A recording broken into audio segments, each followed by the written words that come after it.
WhatsApp guys, welcome back to our channel house of ambitions. जैसे कि आपको पता है, आज हम अकाउंटेंसी की सेकंड बुक का फर्स्ट चैप्टर करने वाले हैं, जो कि है इशू ऑफ शेयर्स।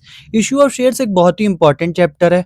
आपको पता है, ये आपके बोर्ड एग्जाम में काफ़ी ज़्यादा वेटेज कैरी करता है, काफ़ी ज़्यादा नंबर का ये आपके बोर्ड एग्जाम में पूछा जाता है। ऐसे ये सीयूईटी के लिए भी उतना ही इंपॉर्टेंट है, उतनी ही इंपॉर्टेंट इसकी सीयूईटी एग्जामिनेशन के अंदर भी है। तो अगर आपको बोर्ड और सीयूईटी एग्जाम में अच्छा एक्सेल परफॉर्म करना है, तो आपको इशू ऑफ शेयर्स को अच्छे से करना पड़ेगा। काफ़ी सारे बच्चों को इशू ऑफ शेयर्स काफ़ी मुश्किल चैप्टर लगता है। आज मैं आपको बिल्कुल वन शॉट में एक्सप्लेन करूँगा कैसे आप ईज़िली इशू ऑफ शेयर्स को समझ सकते हैं और इसमें ज़्यादा से ज़्यादा स्कोर कर सकते हैं। और ये वन शॉट होगा, और यहाँ से जितने भी अकाउंट्स की वीडियो आएँगी वो सारी वन शॉट होंगी, जिससे आप जल्दी से जल्दी जो कि अपना सिलेबस कवर करके और अच्छा स्कोर कर सकते हैं। तो चलो स्टार्ट करते हैं इशू ऑफ शेयर्स।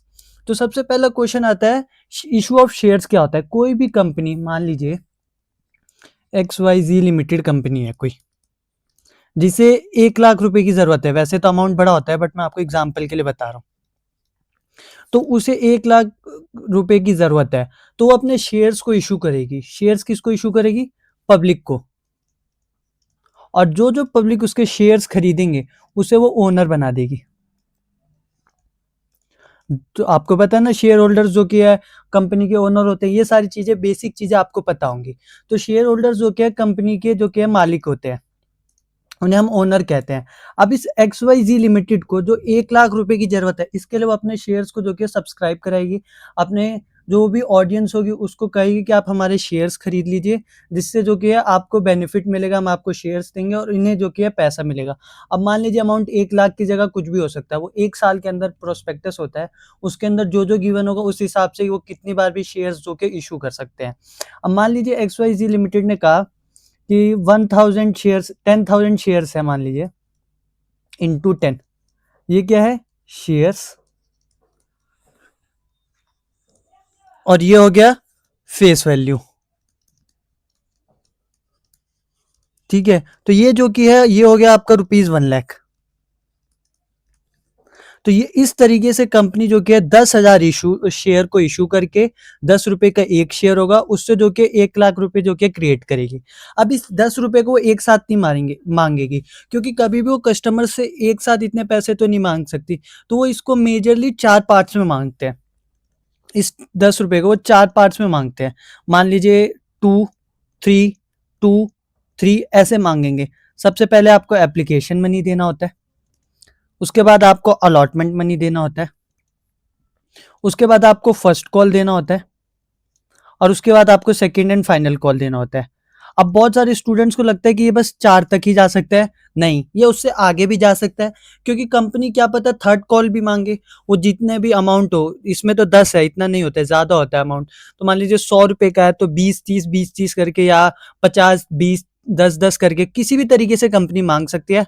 वो चाहे तो फर्स्ट कॉल के अंदर ही फर्स्ट कॉल को ही फाइनल कॉल भी बना सकती है, सेकंड कॉल तक भी जा सकती है। तो ये कंपनी के ऊपर डिपेंड करता है। तो इस तरीके से जो कि वो अपने 1 लाख जो कि है रुपीस को अपने ऑडियंस से लेगी वो, और उन्हें अपनी कंपनी के शेयर्स दे देंगी। आपने इससे पहले कई बार सुना होगा कि कंपनी ने शेयर्स इशू किया पब्लिक को।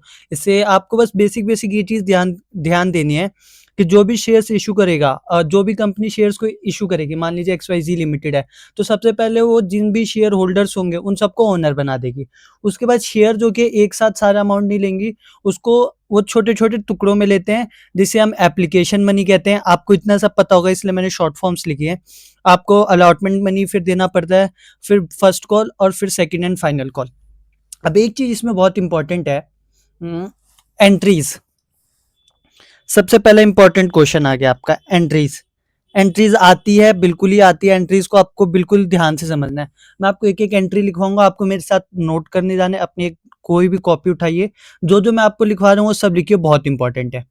अब मान लीजिए यहाँ पे 1 लाख रुपए कंपनी को चाहिए थे, तो इसकी हो गई। तो सबसे पहली एंट्री होती है, bank account debit to share application account. ठीक है, तो सबसे पहले बैंक अकाउंट डेबिट होगा, शेयर एप्लीकेशन अकाउंट। अब यहाँ पे मैं अमाउंट नहीं लिखूंगा, या आपके, क्योंकि मैं प्रैक्टिस के लिए साइड में आपको समझा देता हूँ कि कैसे होगा। मान लीजिए आप कितने शेयर्स इशू किए कंपनी ने? 10,000 शेयर्स को इशू किया है। तो एप्लीकेशन मनी कितना है, यहाँ आप देखिए एप्लीकेशन मनी कितना है, एप्लीकेशन मनी 2 रुपये है। तो जो कि ये कंपनी जब अपने शेयर्स इशू करेगी, जो फर्स्ट टाइम करती है, तो जिनको शेयर्स चाहिए होते हैं वो पैसा सबसे पहले तो अपने दे देते हैं ना। तो यहाँ पे कंपनी जो कि है 10,000 शेयर्स से 10,000 शेयर्स के ऊपर 2 रुपये जो कि एप्लीकेशन मनी सबसे ले लेगी। तो इसमें मैंने एंट्री नहीं लिखी, अगर लिखता तो ये होता 20,000 बस।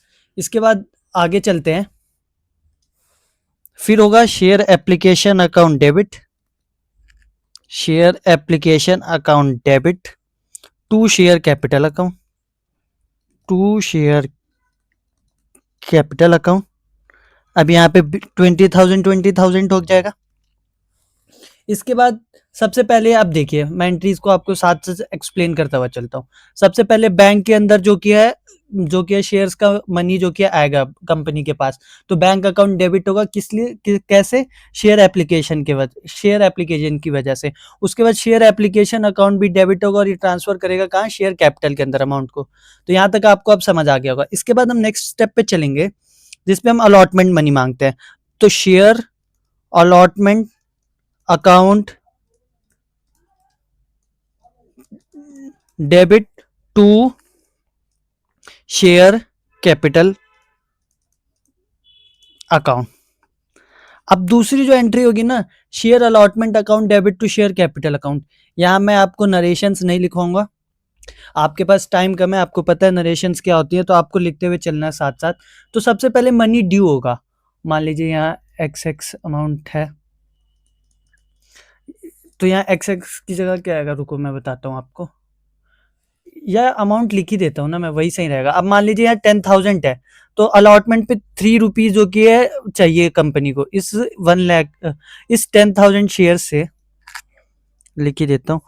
कंपनी को 2 रुपये 3 रुपये जो भी चाहिए, इस अलॉटमेंट में 3 रुपये चाहिए, मैं अमाउंट लिख ही देता हूँ, वही आपको ज़्यादा ईजी पड़ेगा। ठीक है, एक सेकेंड बस, फिर आपको 20,000 20,000 एक सेकेंड बस, ठीक है, 20 के अब यहाँ से कितना था, 30 के आप लोग पूरा लिखना, ठीक है, नीचे नरेशंस भी लिखना। इसके बाद आएगा बैंक अकाउंट डेबिट। अब जैसे ही आप अमाउंट को ड्यू कर देंगे, ड्यू का एंट्री होती है ये, तो इसके बाद जो कि आप करेंगे bank account debit to share allotment account. तो अब आप बैंक को डेबिट करेंगे किससे, शेयर अलॉटमेंट अकाउंट से, कितने से, 30,000 समझ गए। इसके बाद आपकी तीसरी जो एंट्री होती है, मैं ऐसे ही लिखवाता हूँ, टोटल 8 एंट्रीज हो चुकी है आपकी, दो दो करके देखिए, या तो 4 एंट्रीज।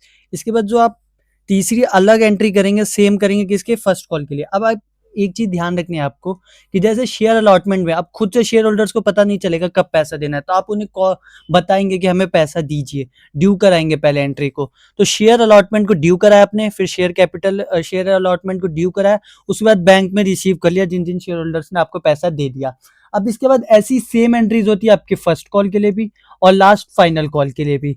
तो चलो लिखते हैं, मान लीजिए शेयर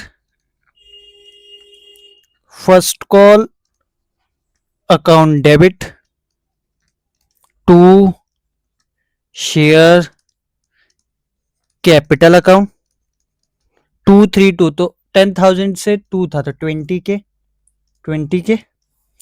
इसके बाद बैंक आप नरेशन लिख लेना सारी, account debit to share first call account, ठीक है। तो ये भी हो गया 20 के। ऐसी आपको अब लास्ट एंट्री भी कर देनी है, share second and final call account debit to share capital account, और फिर नरेशन आप जो भी हो लिख लेना, बैंक अकाउंट डेबिट, थोड़ा सा स्क्रॉल करने दीजिए मुझे, to share second and final call. बहुत आसान एंट्रीज है, एक ही पूरे चैप्टर में यही एंट्रीज फॉलो फॉलो होती रहती है। तो आप एक बार इसको लर्न कर लेंगे ना तो कोई दिक्कत नहीं होगा। तो यहाँ पे 2 3 2 3 था, तो यहाँ पे 30 के ये ऐसे है, आपको समझ आ रहा होगा योग। और यहाँ पे है 30 के, और फिर यहाँ पे आएगा 30 के। समझ गए आप? तो इस तरीके से आपको क्वेश्चन को करना है। आपको समझ आया? सबसे पहले आपको share first call account debit due करना है शेयर को, फिर से ये ड्यू की एंट्री है। इसके बाद आपको रिसीव करना है बैंक में, तो बैंक में जब रिसीव होता है bank account debit to share first call account.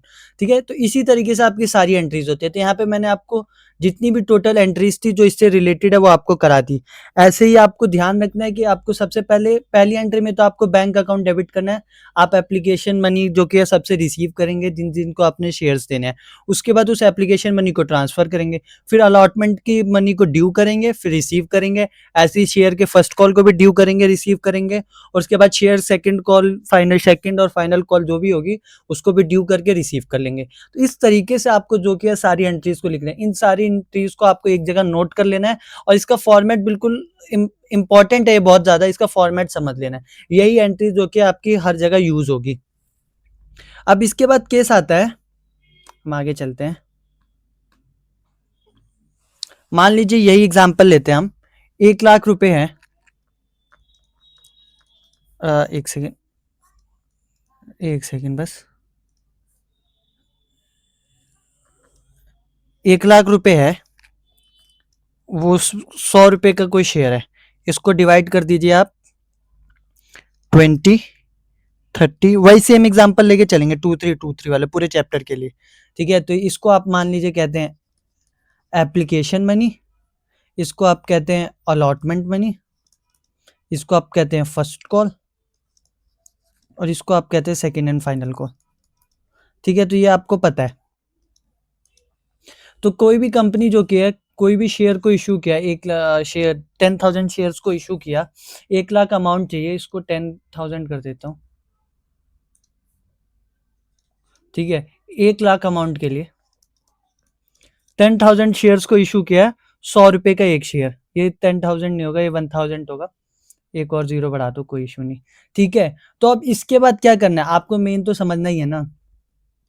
ठीक है, तो अब यहाँ पे देखिए, आपने 10,000 वाला शेयर 100 में इशू किया, बट इसके साथ कई बार ना ऐसे +20 करना पड़ेगा। क्यों? ये होता है आपका सिक्योरिटी प्रीमियम।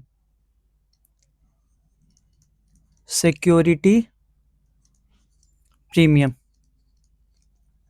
कोई भी कंपनी की ना रेपुटेशन बहुत ज्यादा होती है। जो बड़ी बड़ी कंपनीज होती है जैसे टाटा हो गई, तो इनकी रेपुटेशन ज्यादा होती है, तो इनके शेयर्स महंगे मिलते हैं। उसके ऊपर से ये जो कि चार्ज करते हैं क्या, ये सिक्योरिटी प्रीमियम भी चार्ज करते हैं। अब अगर आपको क्वेश्चन में गिवन हो कि सिक्योरिटी प्रीमियम कहाँ पे आपको चार्ज करना है, फिर तो कोई दिक्कत नहीं। कई बार क्वेश्चन में लिखा होगा कि एप्लीकेशन मनी के साथ, या अलॉटमेंट मनी के साथ, या फर्स्ट कॉल मनी के साथ आपको जो कि है शेयर्स चाहिए, शेयर्स पे प्रीमियम चाहिए। मान लो यहाँ चाहिए होगा तो हम ऐसे लिख देंगे। बट अगर क्वेश्चन में नहीं लिखा होगा और क्वेश्चन साइलेंट होगा, तो आपको हमेशा याद रखना है, आपको अलॉटमेंट में लिखना है। किस पे लिखना है? अलॉटमेंट पे। ठीक है, तो आपको ये चीज ध्यान रखनी है, जब भी गिवन नहीं होगा कि सिक्योरिटी प्रीमियम, बस लिखा होगा विद सिक्योरिटी प्रीमियम 10%, कुछ भी लिखा होगा सिक्योरिटी प्रीमियम से रिलेटेड, तो आपको ध्यान रखना है कि उसको आपको अलॉटमेंट में लेना है। अब इसके लिए एंट्री क्या होती है, तो मैं आपको सिर्फ, बाकी सारी एंट्री सेम है, इसमें मैं आपको बस एंट्री बताऊंगा किसकी, प्रीमियम सिक्योरिटी प्रीमियम की। तो देखो सबसे पहले आप करोगे share allotment account debit to share capital account. तो ये हो गया share allotment account debit to share capital account, और फिर आता है टू सिक्योरिटी प्रीमियम अकाउंट। तभी तो आपको दिखेगा कि कैसे होगा। अब मान लीजिए ये है, तो यहाँ पे आपका शेयर का अमाउंट 30 और इसका अमाउंट सिक्योरिटी प्रीमियम का अमाउंट 20, तब हो जाएगा ये 50 रुपीज होगा ना टोटल, ये टोटल 120 हो गया। तो अब आप इन सबको जोड़ेंगे तो ये हो जाएगा 120। अब इसके बाद इसमें अमाउंट क्या लिखेंगे, तो अमाउंट लिखेंगे, आप देखिए आपका है 10,000 का शेयर है, उसको आप 50 से मल्टीप्लाई कर दीजिए, 50, तो ये 5 लाख हो जाएगा, ठीक है। उसके बाद यही आप 30 से कर दीजिए 3 लाख, और ये 2 लाख हो गया। यहाँ पे आपको 3 लाख 2 लाख हो गया। तो यहाँ पे आपको समझना है कि जब भी सिक्योरिटी प्रीमियम आएगा ना, तो आपको उसको शो करना है शेयर अलॉटमेंट वाली एंट्री के अनुसार, इसको शो करना है। ये एंट्री है आपकी, ठीक है। तो इसमें आपको शो करना है, ये आपको मान लीजिए डेबिट साइड है, या आपका क्रेडिट साइड है, ये सब आपको आ रहा होगा, क्योंकि मैं आपको बिल्कुल कुछ ना कुछ आता है, मैं इस तरीके से लेके चल रहा हूँ, बिल्कुल बेस से ही ले जा रहा हूँ, बस थोड़ा बहुत आपको नॉलेज होगी ना, तो ये चैप्टर आपको बिल्कुल क्रिस्टल क्लियर कर दूंगा। तो इसके बाद आप देखिए, शेयर अलॉटमेंट का अकाउंट डेबिट किया आपने 5 लाख से, फिर शेयर कैपिटल का अकाउंट 3 लाख से, और फिर किया इसको 2 लाख से। इसके बाद एंट्री होगी bank account debit to share allotment account. अब इसमें मान लीजिए कितना हो जाएगा, 5 लाख, 5 लाख। तो ये हो जाएगी एंट्रीज। अब बहुत सारे बच्चे कंफ्यूज होते थे, कैसे पता चलेगा सर हमें कि सिक्योरिटी प्रीमियम अकाउंट को हम शेयर अलॉटमेंट वाली एंट्री लिखेंगे। इससे पहले जो बैंक वाली है ना, शेयर एप्लीकेशन की एंट्री, वो तो सेम है, शेयर एप्लीकेशन की एंट्री सेम है, ऐसी फर्स्ट कॉल सेकंड कॉल की भी सेम है जैसा क्वेश्चन में है। बट आपको यही चीज ध्यान रखनी है कि जब सिक्योरिटी प्रीमियम आ जाए, तो अगर आप सिक्योरिटी प्रीमियम, बच्चे पूछते हैं यहाँ कैसे याद रहेगा सर, तो एक चीज नोटिस करो, अगर आप यहाँ पे सिक्योरिटी प्रीमियम को नहीं ऐड करोगे, तो आपका अमाउंट जो कि शेयर अलॉटमेंट अकाउंट 5 लाख का कैसे होगा, ऊपर अगर आप जोड़ोगे 10,000 इंटू 50, तो ये तो 5 लाख हो रहा है। बट यहाँ पे अगर 5 लाख नहीं होगा, तो बैंक से आप क्रेडिट कैसे करोगे, बैंक को तो आप डेबिट कैसे करोगे, बैंक को तो आप डेबिट उतने ही अमाउंट से करते हो जितने का शेयर अलॉटमेंट हो। अगर शेयर अलॉटमेंट में आपने 5 लाख पूरा कंप्लीट नहीं किया, तो कैसे आप बैंक अकाउंट में जो कि पूरा 5 लाख जो कि आप ट्रांसफर करेंगे। तो इसलिए ड्यू करते वक्त ही एंट्री में जो कि आपको सिक्योरिटी प्रीमियम दिखाना होता है, लेना होता है, और फिर आपको बैंक अकाउंट में ट्रांसफर कर देना होता है। तो इस तरीके से आपको जो कि सिक्योरिटी प्रीमियम का केस होगा। और इसके बाद वाले केस, तो इसके बाद वाले केसेस के लिए, एक सेकंड में कलर चेंज करता हूँ पेन का। अब मान लीजिए इसके बाद वाले जो केसेस है, ये रहा 10,000, तो अब इसके बाद आप 20 से मल्टीप्लाई करेंगे, ठीक है। एक सेकेंड, ये थोड़ा सा नीचे जाना चाहिए था। तो ये आप 20 से मल्टीप्लाई करेंगे, तो 20 से मल्टीप्लाई करेंगे तो आपकी एंट्री यही सेम हो जाएगी। कहाँ गया, फर्स्ट कॉल के लिए, share first call account debit, और यहाँ पे आप कर देंगे 10K इंटू 20, ये 2 लाख हो जाएगा। ऐसी दोनों एंट्रीज हो जाएंगी, और यही सेम जो कि है आ जाएगा आपका ऊपर से कॉपी होके। तो इस तरीके से जो कि आपके सारी एंट्रीज सॉल्व होती है। एंट्री के जो जो बेसिक है ना, मैं बिल्कुल आपको बेसिक से लेके चल रहा हूँ कि कैसे एंट्रीज लिखी जाती है, किस तरीके से सॉल्व की जाती है। तो आई होप आपको यहाँ तक सारी एंट्रीज समझ आ गई होगी। ये बेसिक बेसिक एंट्रीज थी। और सिक्योरिटी प्रीमियम हम क्रेडिट क्यों करते हैं, ये चीज भी बहुत सारे बच्चों को कंफ्यूज करती है। आपको पता है ना, कंपनी के जितने भी जो भी फायदे होते हैं, प्रॉफिट होते हैं, वो सब क्रेडिट होता है। तो ये जो कंपनी का ना प्रॉफिट है, सिक्योरिटी प्रीमियम क्या है, ये शेयर का प्राइस थोड़ी है, शेयर तो है 100 ही रुपए का, बट कंपनी की रेपुटेशन उसको 120 रुपए की कर दे रही है ना। टाटा मोटर्स के शेयर खरीदने के लिए लोग बहुत ज्यादा उतावले हैं, वो ओवर सब्सक्रिप्शन हो जाता है। अभी मैं आपको समझाऊंगा ओवर सब्सक्रिप्शन क्या होता है। बहुत सारे लोग अप्लाई कर देते हैं शेयर, आपने 10,000 इशू किए, अप्लाई कर दिया 50,000 लोगों ने। तो ये कैसे आप हैंडल करेंगे इस चीज को। इस चीज के लिए आपका क्या होता है, आपका सिक्योरिटी प्रीमियम को क्रेडिट करते हैं, क्योंकि इससे कंपनी का प्रॉफिट होता है। ये चीज आपको ध्यान रखनी है कि सिक्योरिटी प्रीमियम हमेशा जो कि है क्रेडिट होगा, ठीक है। आगे कोई केस आएगा तो मैं आपको बताऊंगा, बट अभी के लिए आपको ये सारी चीजें ध्यान रखनी है। आपको ये सारे मेरे साथ साथ नोट्स बनाते हुए चलना है, ये आपको एग्जाम से पहले रिवाइज करने में काफी हेल्प करेंगे। इसके बाद हम चलेंगे नेक्स्ट उस पे, नेक्स्ट टॉपिक पे। नेक्स्ट टॉपिक के अंदर हम पढ़ेंगे ओवर सब्सक्रिप्शन और अंडर सब्सक्रिप्शन, ठीक है। चलो, हाँ चलो, over subscription and under subscription ही पढ़ते हैं। अब मान लीजिए कोई भी कंपनी है जिसने 1 लाख शेयर्स को इशू किया, ठीक है। कितने रुपए के लिए, 100 रुपीज का शेयर है। वही हम एग्जाम्पल सेम लेंगे, 20, 30, 20, 30। मैंने खुद अपनी क्लास 12 रजत अरोरा सर की वीडियोस से कंप्लीट किया था अपना, तो मेरा उन टीचिंग स्टाइल उनसे थोड़ा सिमिलर है, तो आप चेक कर लीजिएगा। एग्जाम्पल्स और भी लाया हूं मैं। अब मान लीजिए ये 1 लाख का जो कि है शेयर है 100 रुपए का, ठीक है। इसके बाद 1 सेकेंड बस, हाँ पेन का कलर चेंज कर लूँ, ठीक है। 1 लाख का शेयर है 100 रुपए का, ये शेयर है, ठीक है। ये आपका हो गया एप्लीकेशन मनी, ये हो गया आपका अलॉटमेंट मनी, ये हो गया आपकी फर्स्ट कॉल हो गई, ये आपकी सेकंड एंड फाइनल कॉल हो गई। ये आपकी चारों जो कि है अमाउंट चाहिए, 4 बारी में कंपनी को चाहिए आपसे पैसे। पहले आप एप्लीकेशन मनी दे दीजिए 20 रुपीज़, फिर 30 रुपीज़ दीजिए अलॉटमेंट, फिर 20 आप फर्स्ट कॉल, फिर 30 सेकंड एंड फाइनल कॉल। अब इसके बाद जो कि है आप आगे चलेंगे ना, तो अगर कंपनी ने इशू किया, कोई भी नई कंपनी है ABC लिमिटेड, ठीक है, इन्होंने शेयर्स को इशू किया, कितने 1 लाख शेयर्स को, बट जो कि है शेयर्स के लिए जो पर्सन जो कि ना वो 85,000 ही है।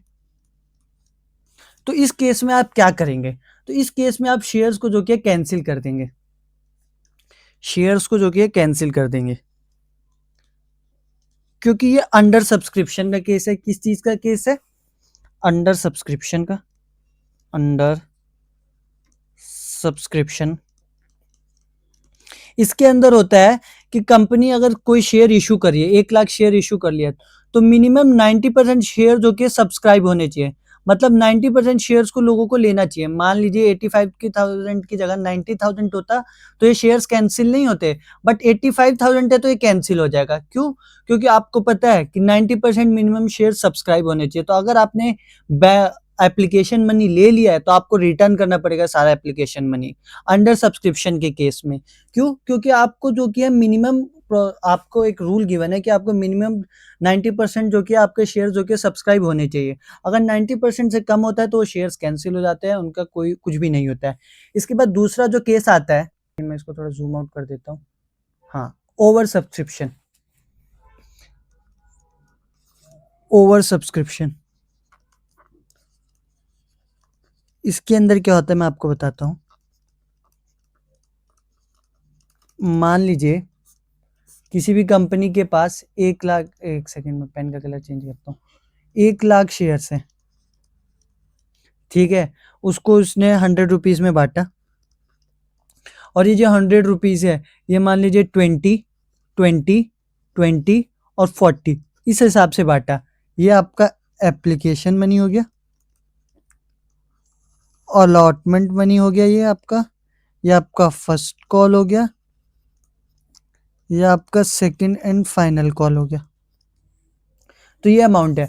अब आपने मिनिमम सब्सक्रिप्शन वाला केस देखा, अंडर सब्सक्रिप्शन वाला, कि मिनिमम जो कि है 90% शेयर जो कि है किसी भी शेयर होल्डर्स को आपको 90% देना पड़ता है, उससे कम होंगे तो कैंसिल हो जाएंगे।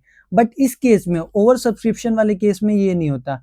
इसमें मान लीजिए शेयर्स तो आपके पास जो कि है शेयर्स 1 ही लाख है, बट जो कि इसकी डिमांड आ गई वो 5 लाख आ गई।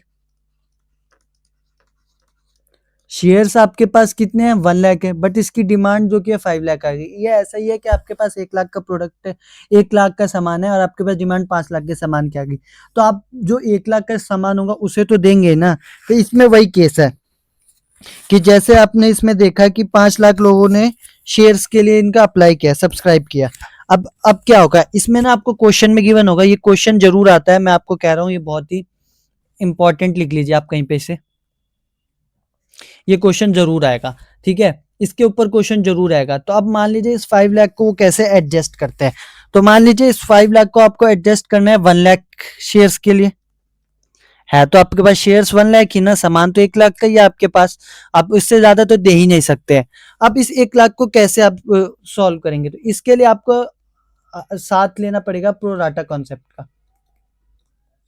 उसके अंदर क्वेश्चन के अंदर गिवन होगा कोई टेबल, कि मान लीजिए फर्स्ट जो है, फर्स्ट 3 लाख को हमने 1 लाख शेयर्स दे दिए, और सेकंड जो बचे 2 लाख, उनको हमने एक भी शेयर नहीं दिया, नील। ये चीज आपको क्वेश्चन में गिवन होगी,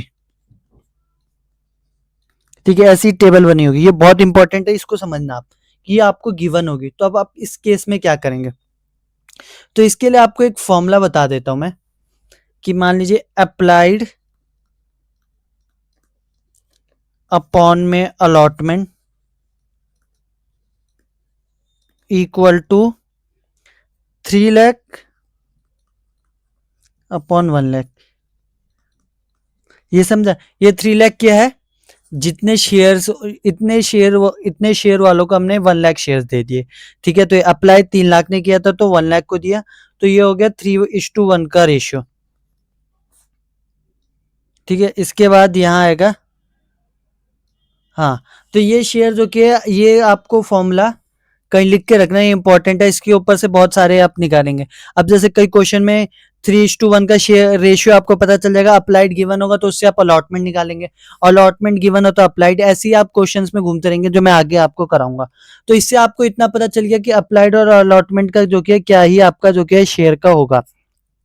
शेयर कैसे आपने बांटे, आपने प्रो राटा कॉन्सेप्ट से 3 लाख शेयर होल्डर्स को 1 लाख शेयर दे दिए, 3 लाख लोगों को 1 लाख शेयर दे दिया और बाकी 2 लाख लोगों को मना कर दिया, आपके पास उससे ज्यादा शेयर ही नहीं है।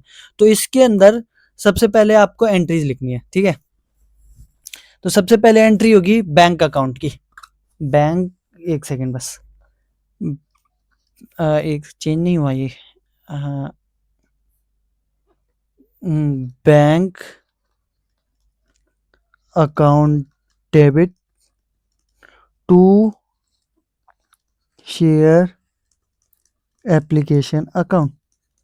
तो सबसे पहले आपको एप्लीकेशन अमाउंट कितना मिलेगा? एप्लीकेशन अमाउंट तो आपको 5 लाख लोगों ने दिया है ना, आपने शेयर सबको नहीं दिए हैं, बट आपके लिए अप्लाई कितने किया है, आप उनसे पैसा ले लेते हैं एप्लीकेशन का, तो अप्लाई तो 5 लाख लोगों ने किया है, तो उसमें से मान लीजिए आपने 3 लाख लोगों को तो कुछ शेयर्स दिए भी हैं, मान लीजिए जिन्होंने 3 शेयर मांगे तो उन्हें 1 दिया, 1 दिया है, बट बाकी इन 2 लाख लोगों को तो कुछ नहीं दिया आपने, बट इनसे मनी आपने पूरा लिया, तो आपने सबसे पहले 5 लाख पे 20, एप्लीकेशन मनी 20 था, तो 5 लाख इंटू 20, तो ये हो गया 1 करोड़ रुपए आपने लिए एप्लीकेशन मनी। ये इतना बड़ा फिगर नहीं होगा, बट आपको समझाने के लिए, ठीक है, 1 लाख रुपए जो कि आपने लिए, एप्लीकेशन मनी रिसीव किया आपने। ठीक है, इसके बाद आपने करा share application account debit to share capital account.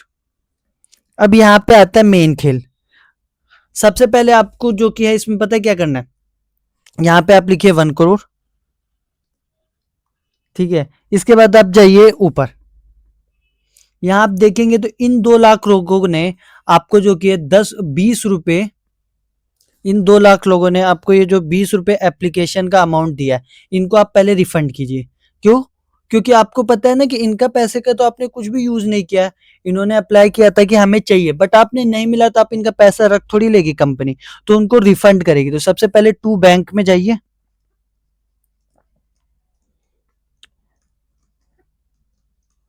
Debit क्यों कर रहा हूँ भाई, क्या हो गया?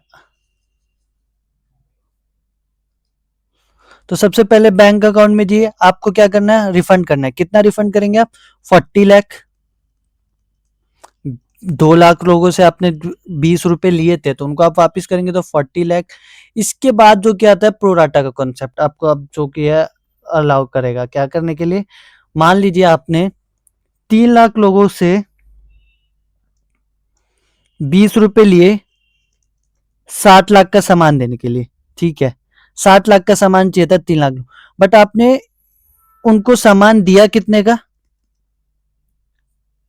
1 लाख लोगों को ही तो दिया, 20 लाख का, मतलब उन्हें सामान चाहिए था 60 लाख का, आपने दिया 20 लाख का, तो उनके आपके 40 लाख उनके उनके आपके पास रह गए ना एक्सेस, कि यार 40 लाख तो एक्स्ट्रा होगा इन शेयर होल्डर्स के, कि अब आप शेयर होल्डर्स को कहेंगे कि आप अपना पैसा रिफंड ले लीजिए, तो शेयर होल्डर्स कहेंगे क्यों? क्योंकि अभी आगे तो हमें अलॉटमेंट मनी भी देना है, तो ये भी आप अभी रखिए, बाद में हम इसे एडजस्ट कर लेंगे।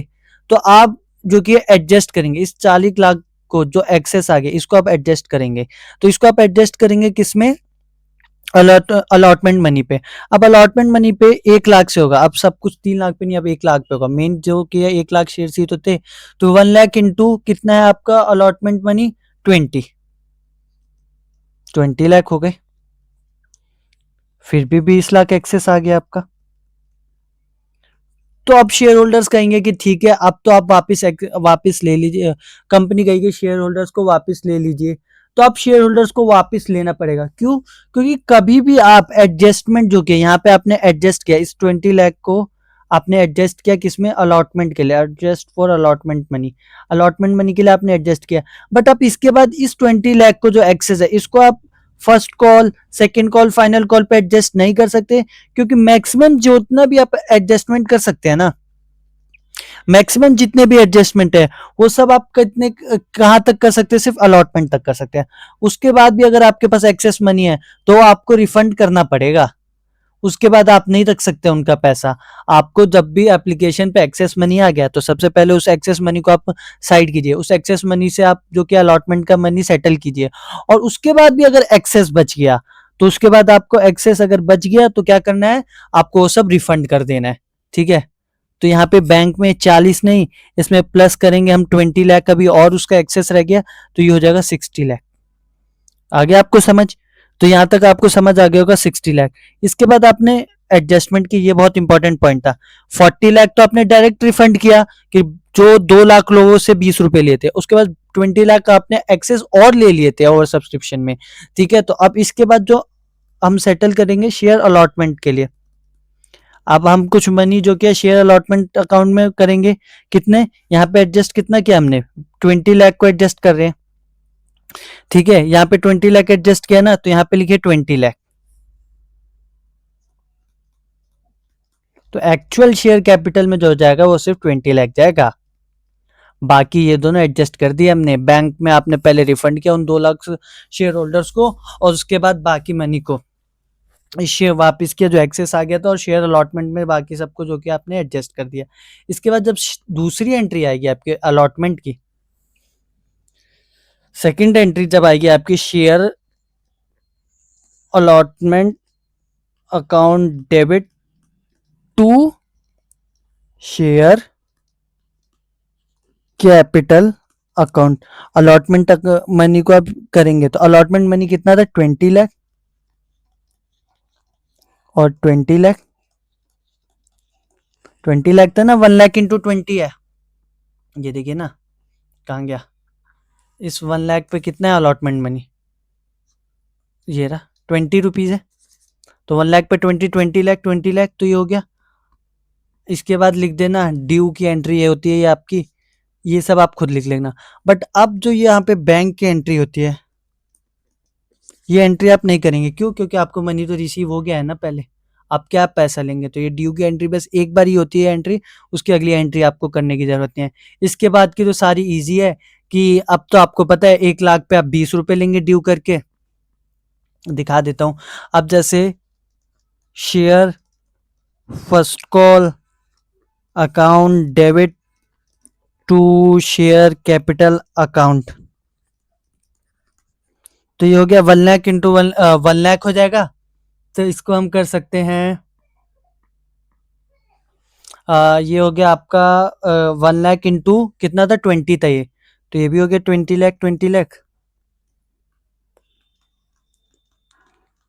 ये यहाँ आप डाल देना एंट्री ड्यू की।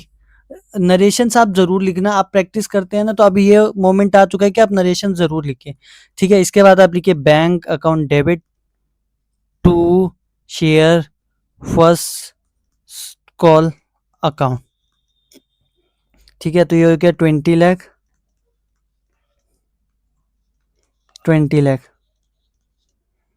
ठीक है, तो अब ये आपकी एंट्री हो गई share first call account debit to ये, और ऐसे ही आपकी फोर्थ लास्ट एंट्री मैं ऐसे ही लिखता हूँ, आपको जिस तरीके से लिखना है यहाँ बीइंग मनी रिसीव्ड लिख दीजिएगा, जो भी आपका होगा। इसके बाद ऐसे ही आप करेंगे share second and final call की एंट्री, वो 40 है तो 1 लाख इंटू 40, तो 40 लाख हो जाएगा, 40 लाख हो जाएगा, ऐसे ही हो जाएगा। तो अमाउंट सिर्फ 40 होगा, ये सेम एंट्री होगी। यहाँ पे आप फर्स्ट कॉल की जगह सेकंड कॉल लिख देना, और यहाँ पे सेकंड एंड फाइनल कॉल लिख देना। तो इस तरीके से जो कि आपका ओवर सब्सक्रिप्शन का केस होता है, इसके ऊपर क्वेश्चन 100% आएगा आपके एग्जाम के अंदर। तो आपको इस चीज का ध्यान रखना है। कैसे करना है आपको? सबसे पहले अप्लाइड अलॉटमेंट निकाला, फिर आपने देखा कि प्रोराटा से अलॉटमेंट कितनी होगी, उसके बाद आपने एडजस्टमेंट शुरू की। आपने देखा कि आपने 60 लाख रुपीज ले लिए उनसे, मतलब सामान उनको 20 लाख का दिया, तो 40 लाख एक्सेस है। इस 40 लाख को एक्सेस को निकालने के बाद आपने एडजस्ट किया, इसको कहाँ एडजस्ट किया? आपने अलॉटमेंट में कितने मनी की जरूरत थी, 20 लाख की, तो 20 लाख को आपने जो किया है एडजस्ट कर दिया, बट बाकी जो पैसा बचा और 20 लाख रुपीज, उसको आप एडजस्ट फर्स्ट कॉल पे नहीं कर सकते हैं, उसको आपको नॉर्मल जो कि है रिफंड ही करना पड़ेगा। बैंक अकाउंट में ऐड किया आपने, इसमें है आपका 40 लाख प्लस 20 लाख है।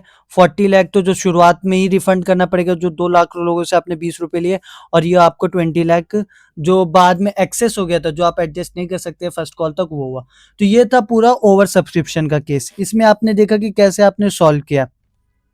इधर आपने देखा तो इस क्वेश्चन में देखिए, सबसे पहले आपने कितना अमाउंट रिसीव हुआ, आपका बैंक एप्लीकेशन से 1 करोड़ रुपए रिसीव हुआ, उस 1 करोड़ को फिर आपने सेटल किया नेक्स्ट एंट्री के अंदर, फिर आपने एडजस्टमेंट की, एडजस्टमेंट के बाद बैंक अकाउंट वाली कोई एंट्री नहीं होगी शेयर अलॉटमेंट में, क्योंकि आपको मनी पहले ही मिल चुका है। ऐसी शेयर फर्स्ट कॉल का भी कर सकते हैं, ऐसी सेकेंड एंड फाइनल कॉल का भी कर सकते हैं, जो कि 40 लाख से डेबिट होगा, डेबिट क्रेडिट होगा। तो यहाँ तक इस तरीके से आपको जो कि है सारे करने होते हैं, किसके केसेस, ओवर सब्सक्रिप्शन के केसेस। ओवर सब्सक्रिप्शन का जो कि है याद रखना, क्वेश्चन आएगा जरूर आएगा, तो इस तरीके से आप सेव क्वेश्चन को जो कि सॉल्व करेंगे। इसके बाद हम आगे चलते हैं। आगे चलते हैं। आगे केस है, क्वेश्चन आ गया, मान लो 10,000 शेयर्स हैं, 10 रुपए का एक शेयर है, 3232 इस तरीके से कंपनी ने मांगा है। ये आपका एप्लीकेशन मनी हो गया, ये आपका अलॉटमेंट मनी हो गया, ये आपका फर्स्ट कॉल मनी हो गया, और ये आपका second and final call money हो गया। ठीक है, तो अब कंपनी ने आपको 10,000 शेयर्स को गिवन किया है, बट आपको रिसीव कितने हुए हैं, ये आपके शेयर्स हैं, इस पे रिसीव कितने शेयर्स के लिए आपको हुआ अमाउंट, 20,000 शेयर्स के लिए। आपका ये फिर से ओवर सब्सक्रिप्शन का केस हो गया, ओवर सब्सक्रिप्शन। अब आपको इस 20,000 को एडजस्ट करना है। अब इसके लिए आपको क्वेश्चन में गिवन होगा, साइड में टेबल बनी हुई गिवन आती है कि यहाँ पे है 20,000 शेयर्स को आप डायरेक्ट प्रोराटा पे अलॉट कीजिए, प्रोराटा कॉन्सेप्ट के ऊपर, जिसमें आपको 20,000 शेयर को जो कि है 10,000 में सेटल करना होता है। तो इसके अंदर सबसे पहले आप वही नॉर्मल एंट्रीज करेंगे, एंट्रीज। सबसे पहले आएगा आपका bank account debit to share application account. तो सबसे पहले आप देखिए, अब शेयर्स कितने हैं आपके पास, 20,000 शेयर्स के लिए लोगों ने, शेयर होल्डर्स ने आपको अप्लाई किया है। तो 20,000 पे अगर आप 3 रुपीज देते हैं तो कितना हो जाएगा, 60,000 और 60,000। इसके बाद आप नेक्स्ट चलेंगे आगे, तो ये हो गया शेयर एप्लीकेशन अकाउंट डेबिट, यहाँ पे आप नरेशन खुद लिख लेना, ठीक है, टू शेयर कैपिटल अकाउंट। अब यहाँ पे आप डायरेक्ट जो कि जितना भी मनी आपने लिया, अब देखिए मनी आपने लिया है 20,000, एडजस्टमेंट होगी यहाँ पे 20,000 शेयर्स के लिए 3 रुपए, जो कि आपका हो गया 60,000, बट एक्चुअल आपके पास शेयर्स तो बस 10,000 थे कंपनी के पास, तो ये हो गया 30,000। तो ये जो 30,000 एक्स्ट्रा अमाउंट आया आपके पास, एक्सेस आया शेयर होल्डर से, इस एक्सेस अमाउंट का आप क्या करेंगे, इस एक्सेस अमाउंट को आप एडजस्ट करेंगे अलॉटमेंट के अंदर। किसके अंदर, अलॉटमेंट के अंदर। तो अब अलॉटमेंट मनी कितना है, ऊपर चलिए वापस, क्वेश्चन में गिवन है 10,000 शेयर के लिए 20 रुपीज, तो 10,000 शेयर्स के लिए 22 रुपीज है, 20 नहीं 2 रुपीज है अलॉटमेंट मनी। तो यहां से आप इसको फिर से एडजस्ट कर देंगे, तो यहाँ पे आपका 10,000 जो कि फिर से एक्सेस बच गया, 10,000 एक्सेस बच गया। एक सेकेंड, ठीक है, तो यहाँ पे 10,000 जो कि आपको एक्सेस मिल गया है। अब इस एक्सेस को आप फर्स्ट कॉल के ऊपर सेटल नहीं कर सकते, मैंने आपको बताया था कि लास्ट जो कि आप सेटलमेंट ले जा सकते हैं, सबसे पहले आप एप्लीकेशन मनी को सेटल करेंगे, एप्लीकेशन मनी का जो भी एक्सेस होगा उसको आप जाके अलॉटमेंट मनी के ऊपर सेटल करेंगे। अलॉटमेंट मनी का कभी भी एक्स्ट्रा जो कि फर्स्ट कॉल पे नहीं करते हैं हम सेटल, ये चीज़ मैं आपको पहले बता चुका हूँ। तो अब जो भी आपको एक्स्ट्रा मनी बचे, यहाँ पे आपका जो कि 10,000 जो आपने एक्स्ट्रा ले रखा है शेयर होल्डर से, वो आप रिटर्न करेंगे। तो यहाँ पे टू बैंक अकाउंट, ये जो भी एक्स्ट्रा मनी आपने ले रखा है इसको आप रिटर्न कर दीजिए 10,000। इसके बाद शेयर एप्लीकेशन अकाउंट 60,000 है, एक जीरो एक्स्ट्रा हो गया, 60,000। और शेयर अलॉटमेंट, अलॉटमेंट अकाउंट पे कितना एडजस्ट किया आपने, 20,000 मनी को एडजस्ट किया। और यहाँ पे आपका रिमेनिंग बचा 30,000। तो शेयर कैपिटल में कितना आपका रिमेनिंग बचा, 30,000। एक सेकेंड बस। तो ये हो गया 30,000 आपका एडजस्ट। तो इस तरीके से आपको एंट्रीज को एडजस्ट करना है। पहले आपको क्वेश्चन देखना है कि कितने शेयर्स जो कि एक्स्ट्रा अप्लाई हुए हैं, कंपनी ने इशू कितने किए थे। मान लीजिए XYZ लिमिटेड है, XYZ कंपनी है, इसने 10,000 शेयर्स को जो किया इशू किया, उसके लिए आए कितने सब्सक्राइब करने के लिए उन इशू को, 20,000 लोगों को। और आपको क्वेश्चन में गिवन है कि इसको प्रोराटा से करना है। और अलॉटमेंट के लिए आपको टेबल गिवन है कि 20,000 शेयर्स को 10,000 शेयर्स के साथ आपको एडजस्ट करना है। तो सबसे पहले आप बैंक अकाउंट में कितने रुपीज आएंगे आपके एप्लीकेशन, तो एप्लीकेशन मनी जो शेयर का है वो 3 रुपये है। तो 20,000 पे आपको 3 रुपये रिसीव होंगे, जो हो गया 60,000 रुपीज। अब इसके बाद आपने देखा कि आपने एडजस्ट किया, तो आपके पास एक्सेस जो कि 10,000 बचा। कैसे बचा, सबसे पहले आपने 20,000 शेयर से जो पैसे लिए थे, उस पैसों को आपने एडजस्ट किया टोटल, तो वो बट 30,000 हुआ। तो फिर 30,000 जो कि आपका एक्सेस बचा, 30,000 का आपने जो कि प्रॉपर उनको कोई भी चीज़ गिवन की है, शेयर्स गिवन किए हैं, और 30,000 उनका एक्स्ट्रा लिया। तो इस 30,000 को आप ले गए फर्स्ट कॉल वो अलॉटमेंट मनी के ऊपर, अलॉटमेंट मनी पे आपने सेटल किया इनको। और फिर भी आपका जो एक्सेस बच गया 10,000 रुपीज जो शेयर होल्डर्स का कंपनी के पास है, अब कंपनी जो कि इसे फर्स्ट कॉल के ऊपर सेटल नहीं करेगी, अब इसे रिफंड करेगी। इसके बाद जो कि एंट्रीज होंगी, ये आपका हो गया फर्स्ट एंट्री। इसके बाद हम सेकंड एंट्री पे चलेंगे। अगर share allotment account debit to share capital account, अब यहाँ पे कितना मनी आपको एडजस्ट करना था, ऊपर चलिए। अब तो इन 20,000 को आपने एडजस्ट कर दिया, तो बच्चे कितने, ये मेन 10,000 शेयर्स। अब इसके ऊपर कितना मनी, 2 रुपीज। तो आप इसको नीचे ले जाइए, तो ये हो गया 20,000, 20,000।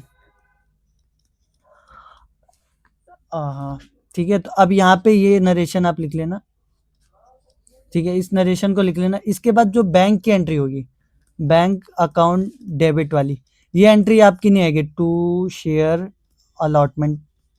तो ये वाली एंट्री आपकी नहीं आएगी। क्यों नहीं आएगी, आपने देखा कि कंपनी के पास एक्सेस मनी आ गया था, तो उस एक्सेस मनी को हमने डायरेक्ट एप्लीकेशन पे ही सेटल कर दिया। तो जब आपने एप्लीकेशन पे सेटल कर दिया, तो अलॉटमेंट के ऊपर कंपनी का कोई पैसा नहीं मिलेगा, कंपनी ने पहली एप्लीकेशन पे आपसे पैसा ले लिया।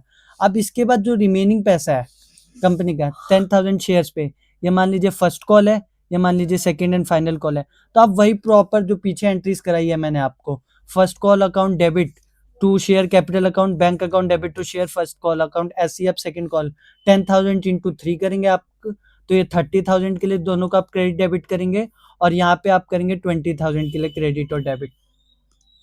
ठीक है, यहाँ पे आप अमाउंट को कितने के लिए, सेकंड एंड फाइनल कॉल के लिए आप 20,000 के लिए डेबिट करेंगे। तो इस तरीके से जितने भी आपके प्रो डाटा के क्वेश्चन होंगे, ओवर सब्सक्रिप्शन का केस, ये केस कौन सा है, ओवर सब्सक्रिप्शन वाला, तो इसको आपको इस तरीके से सॉल्व करना है। ये इंपॉर्टेंट है, ये आपके बोर्ड एग्जाम के अंदर आता है और CUT एग्जाम के अंदर भी। इसके बाद मान लीजिए एक और क्वेश्चन एग्जाम्पल हम प्रैक्टिस करते हैं। मान लें क्वेश्चन है आपको गिवन कि कोई भी XYZ लिमिटेड कंपनी है जिन्होंने 10,000 शेयर्स को इशू किया, ठीक है, 10,000 शेयर्स को इशू किया। तो इन 10,000 शेयर्स का क्या होगा, 10 रुपये है रेट, वही लेके चलते हैं। अब हम इसे रेसिप्रोकल कर देते हैं कि 4,2,2,2। एप्लीकेशन पे आपने 4 रुपये मांगे, अलॉटमेंट पे आपने 2 रुपये मांगे, फर्स्ट कॉल पे आपने 2 रुपये मांगे, सेकंड और फाइनल कॉल लास्ट कॉल पे भी कंपनी ने आपसे 2 रुपये मांगे। तो आपके पास कितने 10,000 शेयर्स है, और कंपनी ने आपको 10 रुपये चाहिए, कंपनी को आपको 10 रुपये देने थे, 10 रुपये का एक शेयर था, तो उससे आपने 422 करके कंपनी ने मांगा आपसे। XYZ लिमिटेड है कंपनी का नाम, कुछ भी आप ले सकते हैं। अब इसके बाद आपको क्या करना है, आपको गिवन है कि ओवर सब्सक्रिप्शन जो कि हुआ इसमें, एक सेकेंड,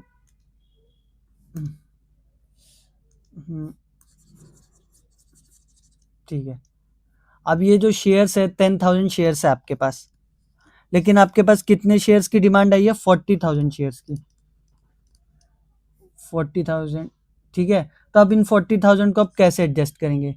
तो 40,000 के लिए आपको जो कि गिवन है 10,000 शेयर्स को करना है एडजस्ट। ये ओवर सब्सक्रिप्शन हो गया, आपके पास शेयर्स 10,000 के ही हैं, बट 40,000 लोगों ने अप्लाई कर दिया आपके पास सब्सक्राइब करने के लिए, ठीक है। तो अब सब्सक्राइब करने के लिए क्या करेंगे आप? इसके लिए आपको फिर से क्वेश्चन में टेबल गिवन होगी। मान लीजिए ये गिवन है कि पहले जो कि है फर्स्ट केस के अंदर जो 20,000 है उनको हमने एक भी शेयर नहीं दिया, और जो सेकंड वाले हैं 20,000 उनको हमने 10,000 शेयर दे दिए। ये चीज़ आपको समझ आ गई? पहले 20,000 को हमने कोई भी पैसे नहीं, कोई भी शेयर नहीं दिए, किसी भी अमाउंट का शेयर नहीं दिया, और बाकी जो 20,000 है उनको हमने 10,000 के शेयर्स दे दिए, ठीक है। तो इसके बाद हाँ एक सेकेंड, तो अब आपको इसको एडजस्ट करना है। तो फिर से वही आपको मैंने बताया अप्लाइड अपॉन, अगर आप अलॉटमेंट वाला फॉर्मूला लगाए तो यहाँ पे कितना आ जाएगा रेशियो? 2:1 का रेशियो है। तो इसमें अगर आप एंट्रीज करने जाए, bank account debit to, bank account debit to share application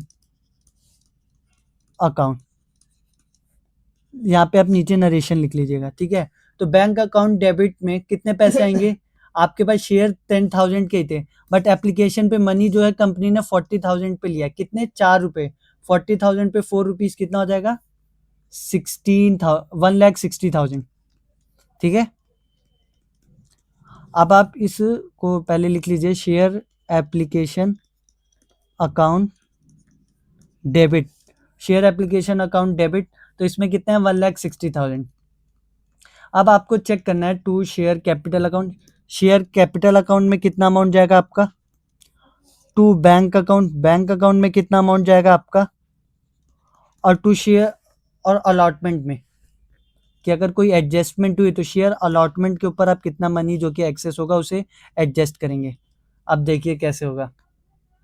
मान लीजिए बैंक अकाउंट में पहले इन 20,000 शेयर होल्डर्स का, इन्होंने जिन्होंने पैसे दिया एप्लीकेशन पे, इनको आपने एक भी शेयर नहीं दिया, तो इसे आप एडजस्ट कीजिए, इनका एप्लीकेशन मनी जितना भी है 20,000 पे 80,000 रुपीज़ पहले इनका रिफंड कीजिए आप, ठीक है। ये हो गया 80,000। अब इसके बाद आप देखेंगे कि कितना यहाँ पे है। सेकंड वाली केस, पहले को तो आपने सेटल कर दिया, अब इस सेकंड वाले में 20,000 शेयर होल्डर्स शेयर्स के लिए कितने पैसे दिए उन्होंने? 4 रुपीज़, जो कि 80,000, बट आपके पास शेयर्स तो थे 10,000 के ही, तो आपने 10,000 का ही सामान दिया, तो ये हो गया 40,000। तो ये हो गया, कितना बचा रिमेनिंग? एक्सेस कितना है आपके पास? 40,000। आपके पास था सामान 40,000 का ही, लेकिन उनसे आपने पैसे 80,000 ले लिए, तो उनका जो एक्स्ट्रा आपने 40,000 लिया वो तो आप रिफंड करेंगे ना। तो आप शेयर होल्डर्स को जब रिफंड करेंगे तो रिफंड नहीं लेंगे आपसे, वो आगे वो शेयर होल्डर्स जो कि रिटर्न नहीं लेंगे अभी, आपसे आगे के लिए कहेंगे कि आप अलॉटमेंट में से एडजस्ट कर दीजिए। तो अब अलॉटमेंट मनी कितना है अब आप देखेंगे, तो ये तो आपने सेटल कर दिया, बट जो आपका एक्चुअल शेयर्स है वो 10,000, तो 10,000 पे आप देखेंगे अलॉटमेंट टू, तो 20,000 आप एडजस्ट करेंगे। फिर से वही पुराना केस हो गया कि 10,000 है शेयर्स, अलॉटमेंट के लिए टू, तो ये हो गया 20,000, तो ये आपका आ गया 20,000। तो अब इस 20,000 को आप सबसे पहले ये जो 20,000 है इसको फिर से एडजस्ट करेंगे किसमें? अलॉटमेंट के लिए। इसको आप एक सेकेंड, अलॉटमेंट के लिए एडजस्ट करेंगे, और इसके बाद ये जो रिमेनिंग 20,000 है इसका आप कभी भी, आपको मैं 2 बार पिछले पहले बता चुका हूँ कि आप सेटल नहीं करेंगे इसको, फर्स्ट कॉल के अंदर आगे ले जाके एडजस्ट नहीं करेंगे, इसे आपको रिफंड ही करना पड़ेगा। ये कंपनी जो भी XYZ लिमिटेड, ABC लिमिटेड है, उसको अपने कस्टमर्स को या शेयर होल्डर्स को अपना मनी जो कि रिफंड करना ही पड़ेगा। तो यहाँ पे आप 20,000 और इसमें ऐड कीजिए, इसको एक सेकेंड, ये देखिए ये आपका 1 लाख हो गया। ये 2 पार्ट्स में है, 80 लाख जिनको आपने कोई भी, 80 लाख नहीं 80,000 जिनको आपने कोई भी अमाउंट नहीं दिया, और 20,000 जो आपको एक्सेस मिल गया एप्लीकेशन में एडजस्ट करने के बाद, अलॉटमेंट में एडजस्ट करने के बाद। इसके बाद रही बात शेयर, अलॉटमेंट में आपने कितने एडजस्ट किया? 20,000 एडजस्ट किया, तो यहाँ पे रिमेनिंग कितना रह गया आपका? 40,000। तो ये 40,000 जो कि आपका रिमेनिंग रह गया। इसके बाद अगर आप देखेंगे कि इस 40,000 जो कि है शेयर कैपिटल अकाउंट में जाएगा आप, तो यहाँ पे शेयर एप्लीकेशन से हो गया। तो अब आप शेयर अलॉटमेंट की जब एंट्री करेंगे, कलर चेंज करता हूँ पेन का। अब देखिए share allotment account debit to share capital account, तो आप कितना एडजस्ट करेंगे? 20,000, 20,000, 10,000 पे 2 रुपीज़, कंपनी के 10,000 शेयर्स पे 2 रुपीज़ अलॉटमेंट मनी। यहाँ पे आप लिख लीजिएगा ड्यू की एंट्री, तो नरेशंस आप खुद लिख लीजिए, being the entry due, being share allotment amount due. इसके बाद जो कि बैंक टू शेयर अलॉटमेंट की एंट्री आप फिर से नहीं लिखेंगे। ये वही सिमिलर केस है जिसके अंदर आपको लिखना है कि बैंक का जितना भी अमाउंट है वो आप शेयर बैंक का जितना भी अमाउंट है जो कंपनी को चाहिए वो उन्होंने पहले ही कलेक्ट कर लिया एप्लीकेशन मनी के थ्रू। तो अब वो कोई भी शेयर अलॉटमेंट पे कोई भी पैसा नहीं कलेक्ट करेंगे। अब वो डायरेक्ट फर्स्ट कॉल के ऊपर आपसे पैसा लेंगे, सेकंड और फाइनल कॉल के ऊपर पैसा लेंगे। तो ये सारे केसेस आपके ओवर सब्सक्रिप्शन के लिए ये बहुत ही इंपॉर्टेंट टॉपिक है। इसके ऊपर से क्वेश्चन एग्जाम में जरूर आता है। तो इसमें जितनी भी मैंने एग्जांपल्स आपको समझाए वो सबको आपको सॉल्व करना है।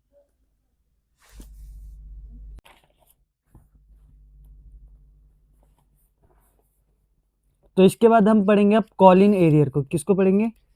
Call in arrear. Call in arrear क्या होता है? मान लीजिए किसी भी पर्टिकुलर शेयर है कंपनी का, वो किसी शेयर होल्डर्स को दिया और उस शेयर होल्डर ने जो कि आपका पैसा वापस नहीं किया, आपका अलॉटमेंट मनी नहीं दिया, फर्स्ट कॉल मनी नहीं दिया, सेकंड कॉल और फाइनल कॉल जो भी मनी है वो उसने नहीं दिया अगर कोई भी इस केस में, तो इस केस को हम कहते हैं कॉल इन एरियर, जिसमें उन्होंने डिफॉल्ट किया, उन्होंने पैसा नहीं दिया। मान लीजिए क्वेश्चन है कि कोई कंपनी है XYZ लिमिटेड, ठीक है, उसने 1000 शेयर्स को इशू किया, 1000 शेयर्स को इशू किया 10 रुपीज़ के हिसाब से, ठीक है। ये शेयर्स हो गए, ये 10 रुपीज़ है। इसको मान लिया उन्होंने मांगा 3232। एप्लीकेशन मनी कितना? 3 रुपीज़ मांगा, फिर अलॉटमेंट पे 2 रुपये मांगे, फिर उन्होंने फर्स्ट कॉल पे 3 रुपये, सेकेंड एंड फाइनल कॉल पे 2 रुपये, ठीक है। इसके बाद मान लीजिए कि कोई भी एक है, एक सेकेंड, ये क्या क्या, हाँ, इसके बाद मान लीजिए कि कोई भी एक शेयर होल्डर है, हाँ, कोई भी एक शेयर होल्डर है जिसके पास 200 शेयर्स है। कितने शेयर्स है? 200। उसने आपको एप्लीकेशन मनी दिया, अलॉटमेंट मनी दिया, बट फर्स्ट कॉल मनी नहीं दिया, second and final call money नहीं दिया। तो इस केस में यहाँ पे जो दो जगह इसने डिफॉल्ट किया, इसे हम कहेंगे call in arrear. Call in arrear. अब मान लीजिए इसी क्वेश्चन में आपको मैं कहूँ कि आपको फाइंड करना है कितना टोटल कॉल इन एरियर हुआ है, तो आप देखेंगे कि 200 शेयर्स है जिस पे आपको 3 रुपये नहीं मिले हैं और जिस पे आपको 2 रुपये नहीं मिले, तो टोटल 5 रुपये नहीं मिले 200 पे। तो ये हो गया आपका 200 इंटू, देखो जैसे फर्स्ट कॉल पे आपको कितना नहीं मिला अमाउंट, आप देखेंगे कि 200 शेयर्स पे 3 रुपये नहीं मिला है, और ऐसे ही आप देखेंगे सेकेंड एंड फाइनल कॉल पे कितने रुपीज़ नहीं मिले, तो ऐसे ही हो जाएगा 200 पे 2 रुपये नहीं मिले, तो ये टोटल हो जाएगा 400 रुपये, और ये हो गया 1000। तो आपका कॉल इन एरियर आया 1000 का। बट इतना इजी केस नहीं आएगा आपके एग्जाम में कि डायरेक्ट पूछ ले कि कितने का एरियर हुआ। इसमें एक चीज़ और नोटिस कर सकते हैं, हाँ, कि यहाँ पे बी मान लीजिए वो सारे शेयर्स को जो रिमेनिंग है, 1000 शेयर्स है ना, तो मान लीजिए 1000 में 200 तो एक किसी एक पर्टिकुलर के पास है, और जो बी रिमेनिंग 800 है, ये रिमेनिंग है, बी मैंने बस नाम दे दिया, रिमेनिंग समझ लीजिए इसे। उन्होंने आपको सारा अमाउंट दिया है, application, allotment, first call, second call. तो डिफॉल्ट किसने किया? ए शेयर होल्डर ने, जिसने 200 शेयर्स रख रखे थे, आपका फर्स्ट कॉल और सेकंड और फाइनल कॉल का मनी नहीं दिया। ये तो बेसिक मतलब था कि कॉल इन एरियर क्या होता है। इसके बाद आते हैं हम एक अच्छे क्वेश्चन पे, एडवांस क्वेश्चन पे, कि कोई भी एक शेयर क्वेश्चन है, हाँ यहीं पे लिख देता हूँ, क्वेश्चन है कि कोई भी एक कंपनी है ABC लिमिटेड, जिसने 1000 शेयर्स को जो कि इशू किया, ठीक है, 10 रुपीज़ के हिसाब से, और इसने भी सेम लिया वैसे ही पैसे 3 2 3 2। 3 पे क्या लिया इसने, 3 रुपीज़ पे क्या लिया एप्लीकेशन, फिर लिया अलॉटमेंट 2 रुपीज़ का, फिर लिया फर्स्ट कॉल 3 रुपीज़ का, और फिर लिया second and final call 3 rupees का, 2 रुपीज़ का। तो इस तरीके से इसने 1000 रुपीज़ अपने लिए, ये 1000 क्या शेयर्स है, किसने इशू किए हैं, ABC लिमिटेड ने। अब इस पे ये था कि कोई ये ओवर सब्सक्रिप्शन का केस है, जो इंपॉर्टेंट केस होता है। मैंने ओवर सब्सक्रिप्शन आपको बिल्कुल प्रॉपर्ली एक्सप्लेन किया है। ये ओवर सब्सक्रिप्शन का केस है जिसके अंदर जो कि टोटल शेयर की डिमांड है ना, वो 1200 शेयर्स की है। आपके पास है 1000 शेयर्स, बट आई कितने की डिमांड है, 1200 शेयर्स की। तो आप दे तो नहीं सकते 1200 शेयर्स, क्योंकि आपके पास है ही नहीं। तो इस केस में आप क्या करेंगे, इसमें आप करेंगे pro rata allotment. Pro rata allotment में आपको एक चीज़ और गिवन होती है कि यहाँ पे मान लीजिए ये कोई ए है, मैं मोस्टली एग्जांपल ए लेके ही करता हूँ, ए बी लेके, ठीक है। ए है जिसके पास मान लीजिए शेयर्स है 120, जो इसने अप्लाई किए हैं, अप्लाइड शेयर्स जो कि इसके 120 है। मान लीजिए इसने आपको दे दिया, एप्लीकेशन मनी आपका दे दिया, बट अलॉटमेंट भी नहीं दिया, फर्स्ट कॉल भी नहीं दिया, सेकंड कॉल भी नहीं दिया। ऐसे ही जब आप बी पे जाएंगे, हाँ, तो बी को क्या हो गया, बाकी सारे रिमेनिंग बी हो गए, जैसे मैं आपको पिछले क्वेश्चन में बताया। तो आपको उस चीज़ से ध्यान नहीं देना, आपको ध्यान देना कि ए ने अप्लाई किया था कितने, 120 शेयर्स के लिए। अब आपसे पूछूंगा कि इसमें आपको एक कॉल इन एरियर बताइए और उसके बाद एंट्रीज कीजिए। तो आप देखेंगे सबसे पहले कि यहाँ पे ये देखिए, ये 120 शेयर्स हैं, इसने अप्लाई किया है, तो इसने 2 रुपीज़ का अलॉटमेंट मनी नहीं दिया, ऐसे ही 3 रुपीज़ का फर्स्ट कॉल नहीं दिया, 2 रुपीज़ का ही नहीं दिया। तो आप कर देंगे इसको, अगर प्लस कर ले 2 2 4 3 7, तो 12 इंटू 7 करेंगे, जो कि शायद आएगा 84। तो आप कहेंगे 840 शायद, जो कि कॉल इन एरियर आ गया, गलत है। अब सबसे पहले आप बात को समझिए, इसके अंदर क्या हुआ है, प्रो राटा अलॉटमेंट हुआ है। ये वाला मैंने आपको समझाया था ना, मतलब ये अप्लाइड है, ये अलॉटेड है। तो यहाँ पे अगर आप देखेंगे तो आपको मैंने फॉर्मूला बताया था, अप्लाइड अपॉन अलॉटेड 1200 अपॉन 1000 का हो जाएगा, तो ये हो जाएगा 6:6/5 का। तो ये जो कि इसका वो आ गया, रेशियो आ गया अप्लाइड अपॉन अलॉटेड वाला। तो इसमें आपको अब क्या चेक करना है कि 120 शेयर के लिए अगर अप्लाई किया है ए ने अगर 120 शेयर्स के लिए अप्लाई किया है, तो उसको मिले कितने शेयर्स होंगे। देखिए ना, अगर ए ने 120 शेयर्स के लिए अप्लाई किया है, आप इस पे जाएंगे 1200 अपॉन 100 अप्लाइड अपॉन अलॉटेड, फिर यहाँ पे 120 अपॉन में अलॉटेड। आपको हमेशा निकालना किस पे होता है, अलॉटेड के ऊपर। मैंने बताया था ना, आपको हमेशा निकालना अलॉटेड के ऊपर होता है। तो अब आप इसको क्रॉस मल्टीप्लाई कर दीजिए, इससे ये कट किया आपने, इससे ये कट किया, तो 12 बन जा, तो ये 10 बचा। तो अलॉटमेंट जो कि है 100 शेयर्स का हो गया, ये देखिए 2 और यहाँ पे 12 10 जा, तो अलॉटमेंट कितने शेयर्स का हुआ इसके पास, अलॉटमेंट कितने शेयर्स का हुआ, 100 शेयर्स का। 120 शेयर्स के लिए अप्लाई किया, तो इसे पूरे 120 शेयर्स नहीं मिले, इसे शेयर्स मिले 100, बट इसने 120 शेयर्स के लिए 3 रुपीज़ जो किया है एप्लीकेशन मनी दिया था, बट हमने सामान इसको 100 रुपीज़ इंटू 3 दिया, तो ये 300 हो गया। तो ये 60 जो कि एक्सेस हो गया, ये 60 जो कि एक्सेस हो गया अब हमारा ए के पास। तो आपको पता है जब सबसे पहले एक्सेस आता है तो इसे क्या करते हैं हम, अलॉटमेंट मनी में सेटल करेंगे। तो अब अलॉटमेंट मनी में सेटल करके देखिए, ए ने अलॉटमेंट मनी तो नहीं दिया, तो ए का कितने का डिफॉल्ट है अलॉटमेंट मनी में, 100 इंटू 2 200 का ए का, उसके लिए कितना है 100 इंटू 2, जो कि हो गया 100 इंटू 2, तो जो कि हो गया 200। एक्सेस कितना था हमारे पास, एक्सेस था हमारे पास इसका 60। तो हम यहाँ देखेंगे तो इसको अभी भी हमें 140 रुपीज़ देने, 140 रुपीज़ इससे हमें लेने हैं, क्योंकि हम इसका ये सेटल करेंगे। तो अब हम अगर इसका कॉल इन एरियर निकालने चलेंगे, तो अब आप इसका एरियर निकालिए। तो अब आप इसका टोटल एरियर निकालेंगे ना, तो ये 100, सबसे पहले आप चेक कीजिए कि अलॉटमेंट पे कितना मनी नहीं दे रहा आपको, शेयर अलॉटमेंट। आपको इसमें क्वेश्चन में भी फाइंड करना है सिर्फ एरियर। तो शेयर अलॉटमेंट में कितना मनी नहीं दिया इसने आपको, आप देखेंगे कि सर अप्लाइड अपॉन अलॉटेड निकाला हमने तो 100 शेयर्स आए, अप्लाई किया था तो 200 के लिए, बट मिले कितने इसको 100 शेयर। तो इस 100 शेयर को वो कैसे सॉल्व करेगा, सबसे पहले करेगा 100 इंटू 200, फिर आप करेंगे अलॉटमेंट के लिए 200 रुपये का इसका जो किया वो हुआ, बट मैंने आपको एरियर हुआ, बट आपको मैंने यहाँ पे दिखाया नहीं एडजस्टमेंट कि इसने एक्सेस दे दिया था एप्लीकेशन पे मनी, तो इसका एरियर जो कि अलॉटमेंट में 140 का हुआ। ऐसे जब आप share first call and second call पे जाएंगे तो फर्स्ट कॉल में इसका 100 इंटू 300 का हुआ, और ऐसे ही आप share second and final call पे जाएंगे तो इसका जो कि एरियर हुआ 200 का, 100 इंटू 2।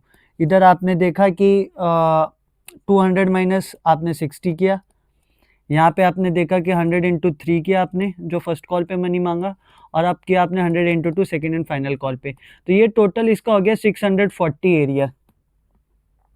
एरियर कितना हो गया 640। तो इस तरीके के क्वेश्चंस जो कि बहुत मोस्ट प्रोबेबल होता है कि आपके बोर्ड एग्जाम में आए और सीयूईटी में भी आए, कि आपको अप्लाइड दे रखा होगा और अलॉटेड दे रखा होगा, प्रो डाटा का कॉन्सेप्ट दे रखा होगा, उससे आपको पहले अप्लाइड वाला निकालना है, उसके बाद अप्लाइड से कैसे आप फॉर्मूला लगाएंगे, कैसे आप फाइंड करेंगे कि क्या एक्सेस है आपके पास वो फाइंड करना है, और उसके बाद पर्टिकुलरली आगे जाके आपको सॉल्व करना है। लेकिन इसके बाद जब आप चलेंगे, मान लीजिए ये तो मैंने आपको कंसेप्ट समझा दिया कि क्या होता है कॉल इन एरियर, ऐसी कॉल इन एडवांस भी होता है कॉन्सेप्ट।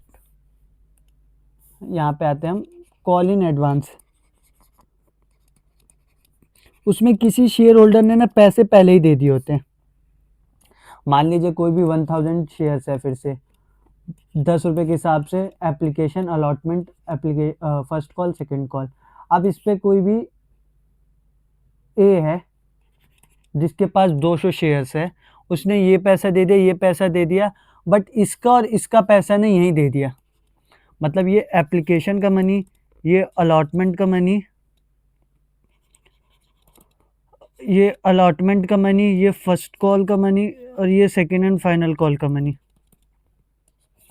तो यहाँ पे क्या हुआ कि यहाँ पे ये जो इसका अमाउंट और इसका अमाउंट है ये इन्होंने पहले ही दे दिया, तो अब इसको जो किया फर्स्ट कॉल जब ड्यू की एंट्री होती है ना, आपको याद होगा, तो उस पर आप इस शेयर होल्डर से, इस पर्टिकुलर 200 शेयर होल्डर से आप ना फर्स्ट कॉल मांगेंगे ना आप सेकंड कॉल मांगेंगे, आप डायरेक्ट जो कि इसे क्रेडिट करेंगे फिर डेबिट करके सारा कट करते रहेंगे। क्यों? क्योंकि इसने पैसा ही पहले दे दिया आपको। तो यहाँ पे इसने सिर्फ 200 अपने शेयर्स पे 3 रुपये नहीं दिए, 600 रुपये, इसने अपने 200 शेयर्स पे 3 रुपये प्लस 200 पे 2 और प्लस 200 पे 3 और रुपये दिया, तो ये आपका 200 पे इसने आपको 32538 1600 रुपीज़ दिए हैं, जबकि इसका इस टाइम देना अलॉटमेंट के ऊपर सिर्फ मनी 600 देना था। तो इसने एक्सेस जो आपको दिया ही है ना 1000, वो आपको सेटल करने के लिए दिया है कि मैं शायद आगे मेरी फाइनेंशियल कंडीशन कैसी रही कैसी ना रही, तो मैं आपको जो कि अभी सब कुछ आपके साथ क्लियर कट करना चाहता हूँ, तो इसलिए आता है एडवांस का केस। तो यहाँ से मैंने आपको बेसिक बता दिया कॉल इन एडवांस और कॉल इन एरियर के केसेस, बट मैं अब आपको बताऊंगा कि कैसे आप सॉल्व करेंगे प्रॉपर जो क्वेश्चन आता है आपके सीबीएसई 2016 का क्वेश्चन है। हाँ एक सेकंड, रेड पेन कहाँ गया, ये रहा। अब क्वेश्चन ये है कि on 1 January 2016 first call of ₹3 first call of ₹3 पर शेयर 3 पर share became due on 1 lakh equity shares. 1 lakh equity share पे जो कि है फर्स्ट कॉल जो कि 3 रुपीज की ड्यू हो गई, ठीक है। इशूड बाय किसने इशू किया था इसको? कामिनी लिमिटेड ने। कामिनी लिमिटेड ने 1 लाख शेयर इशू किए, जिसके फर्स्ट कॉल जो कि 3 रुपए के डिफॉल्ट हो गया। फिर क्या हुआ? A holder of 500 share did not pay the first call money. मान लीजिए 1 लाख शेयर्स थे आपके, ठीक है, और अब आप इसका अमाउंट कुछ भी मान लीजिए, बट यहाँ फर्स्ट कॉल सेकंड को यहाँ पे मान लीजिए अलॉटमेंट एप्लीकेशन का मनी होता, यहाँ पे अलॉटमेंट का मनी होता, यहाँ पे फर्स्ट कॉल होता, मैं क्वेश्चन के हिसाब से लेके चल रहा हूँ आपको, यहाँ सेकंड एंड फाइनल कॉल होता है। तो 3 रुपीज़ का जो कि है फर्स्ट कॉल, ये 1 lakh share holder 1 lakh shares पे जो कामिनी लिमिटेड ने नहीं दिया है, एक शेयर होल्डर है जिसके पास कितने शेयर्स है? 500 शेयर्स है, उसने पे नहीं किया, तो इसको रुको फिर वही एग्जांपल ए वाला लेके चलते हैं। हम यहाँ पे ए को ही दिखाते हैं, एक सेकंड बस। ये क्या हो गया, सीधी नहीं हुई लाइन। हाँ, अब मान लीजिए ए कोई शेयर होल्डर है जिसके पास 500 शेयर्स थे, उसने ये पे किया, ये पे किया, एप्लीकेशन अलॉटमेंट पे किया, बट फर्स्ट कॉल पे नहीं किया। उसके बाद अलोंग विद द, और अर्जुन एक शेयर होल्डर है, अर्जुन को मान लो मैंने बी मान लिया, आपको एग्जांपल के लिए समझा रहा हूँ कि अर्जुन एक शेयर होल्डर है जिसके पास 1000 शेयर्स है, ए के पास 500 शेयर्स है। इसने जो कि अपना पे कर दिया सेकंड एंड फाइनल कॉल किसके साथ, फर्स्ट कॉल पे ही, मतलब ये पे किया, ये पे किया, और ये साथ पे कर दिया, तो उसको यहाँ पे करने की ज़रूरत नहीं है। अब हमें जर्नल एंट्रीज पास करनी है, और ये केस है 1 जनवरी 2016 का, 1 जनवरी 2016 का एक केस है। तो अब इसमें आपको बताना है कि कैसे जो कि आपको एंट्रीज पास करनी है, और दिखाना है कि कॉल इन एरियर कैसे यूज़ हुआ, कॉल इन एडवांस का कॉन्सेप्ट कैसे यूज़ हुआ इसके अंदर। ठीक है, मान लीजिए ये शेयर 10 रुपये का था। ठीक है, अब आपको इसमें से सिर्फ अमाउंट किसका पता है, फर्स्ट कॉल का, और कोई अमाउंट नहीं पता है आपको। तो अब आपको निकालना है कि एरियर कितने का हुआ है, और अब आपको निकालना है कि कितना आपका कॉल इन एडवांस में। ये आपके सीबीएसई 2016 का क्वेश्चन है। हाँ, तो सबसे पहले आप इधर आइए, आप एरियर चेक करेंगे तो 500 पे 3 रुपीज़ नहीं मिले आपको, तो CIA कॉल इन एरियर कितना हो गया, 1500 रुपये का आपका। ऐसे ही आप देखेंगे कॉल इन एडवांस, एडवांस कितना आ गया आपका, आपने देखा 1000 पे जो कि आपको सिर्फ 3 रुपये देने चाहिए थे, बट उसने सेकेंड एंड फाइनल कॉल भी दे दिया 5 रुपये का जो कि था। यहाँ मैं एक चीज़ लिखना भूल गया, 5 रुपीज़ का, तो इसने यहाँ पे ये एक्स्ट्रा दे दिया, तो ये हो गया 5000 कॉल इन एडवांस। एडवांस में हमारे पास एरियर डिफ़ॉल्ट 1500 रुपये का हुआ, और एडवांस में हमारे पास 5000 आ गए। एडवांस में आएगा तो ये हमारे पास लाइबिलिटी है, क्योंकि आगे हमसे अब उस शेयर होल्डर से कोई पैसे नहीं लेने। ठीक है, तो सबसे पहले आप इसमें एंट्रीज पे जाएंगे, सबसे एक सेकेंड बस, आप जाएंगे एंट्रीज पे, एंट्रीज जो कि आपको प्रॉपरली करनी है पेपर के अंदर।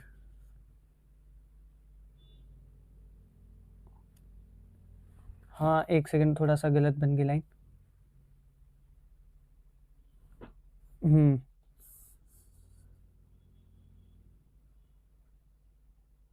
ठीक है, ये आपका हो गया। यहाँ पे आपने मान लीजिए आपका है, हाँ नीचे चले, ये आपका हो गया क्रेडिट साइड, ये हो गया आपका डेबिट साइड, और ये ज़्यादा गलत हो गया, अरे क्या हो गया,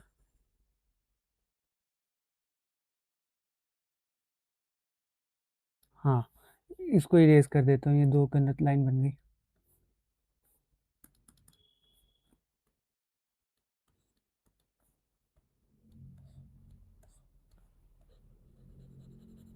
ठीक है, तो यहाँ पे अब आप आइए, ये है आपकी जर्नल एंट्रीज, यहाँ पे डेट लिखिए।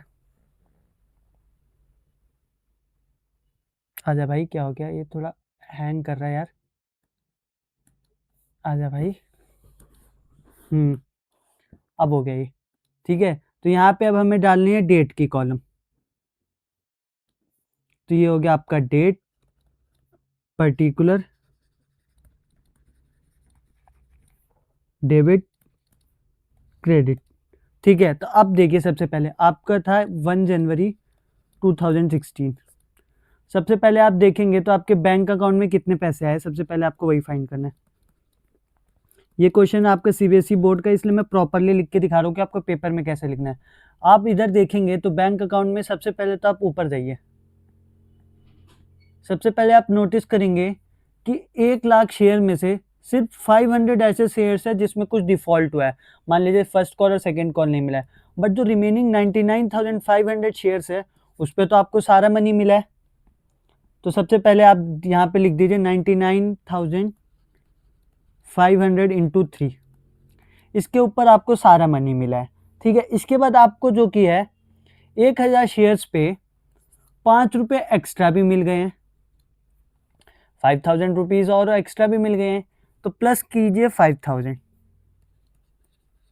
तो ये टोटल हो गया 99,000 इंटू 500, तो ये हो गया 3,03,500। तो ये आपका अमाउंट आ गया। अब इसके बाद आप देखेंगे कि एरियर कितना हुआ आपका। इसमें आप क्या निकाल रहे हैं, शेयर का फर्स्ट कॉल निकाल रहे हैं, आपको पता होगा to share first call account, first call निकाल रहे हैं आप। अब यहाँ पे एरियर भी हुआ था, आप एरियर निकालिए। एरियर कितने का हुआ था, आप पीछे देखेंगे एरियर आपका हुआ था, पीछे चलते हैं हम, 1500 रुपीज़ का, ये लिखा ना हमने, 1500 रुपीज़ का तो एरियर हुआ था। इसके बाद हमने देखा कि यहाँ पे कॉल इन एडवांस भी मिला था हमें। सबसे पहले हम कॉल इन एडवांस को क्रेडिट करते हैं, इसको मैं अभी समझा देता हूँ। इसके बाद अगर आप इसमें आगे जाएं,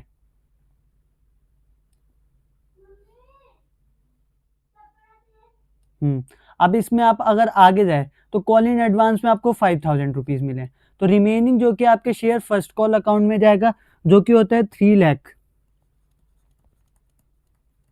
समझ गए आप। तो यहाँ पे आप देखेंगे तो दोनों साइड बैलेंस हो गए। अब मैं जो आपको केस बता रहा था कॉल इन एडवांस के लिए, कॉल इन एडवांस को सबसे पहले आप क्रेडिट करते हैं और इसके बाद डेबिट करते जाते हैं, क्योंकि पहले कंपनी पैसा रिसीव कर लेती है और फिर वो आगे इसको यूज़ करती जाती है। जैसे ही अगर आपको तो एंट्री से पास करनी थी इधर तक की, लेकिन अगर आपको आगे की एंट्री पास करनी होती है तो उसमें आप कॉल इन एडवांस को डेबिट दिखाते हैं। जैसे सेकेंड कॉल की एंट्री करते हैं ना, तो bank account debit, call in advance account debit to share second and final account. तो इस तरीके से आप करते हैं, ठीक है। यहाँ पे आपका कितना अमाउंट आता है, जो भी अमाउंट आता है यहाँ पे आप 5,000 लिखते हैं और इस तरीके से इसको सॉल्व करते हैं, और इस पे जो भी एरियर है उसको भी लिखते हैं।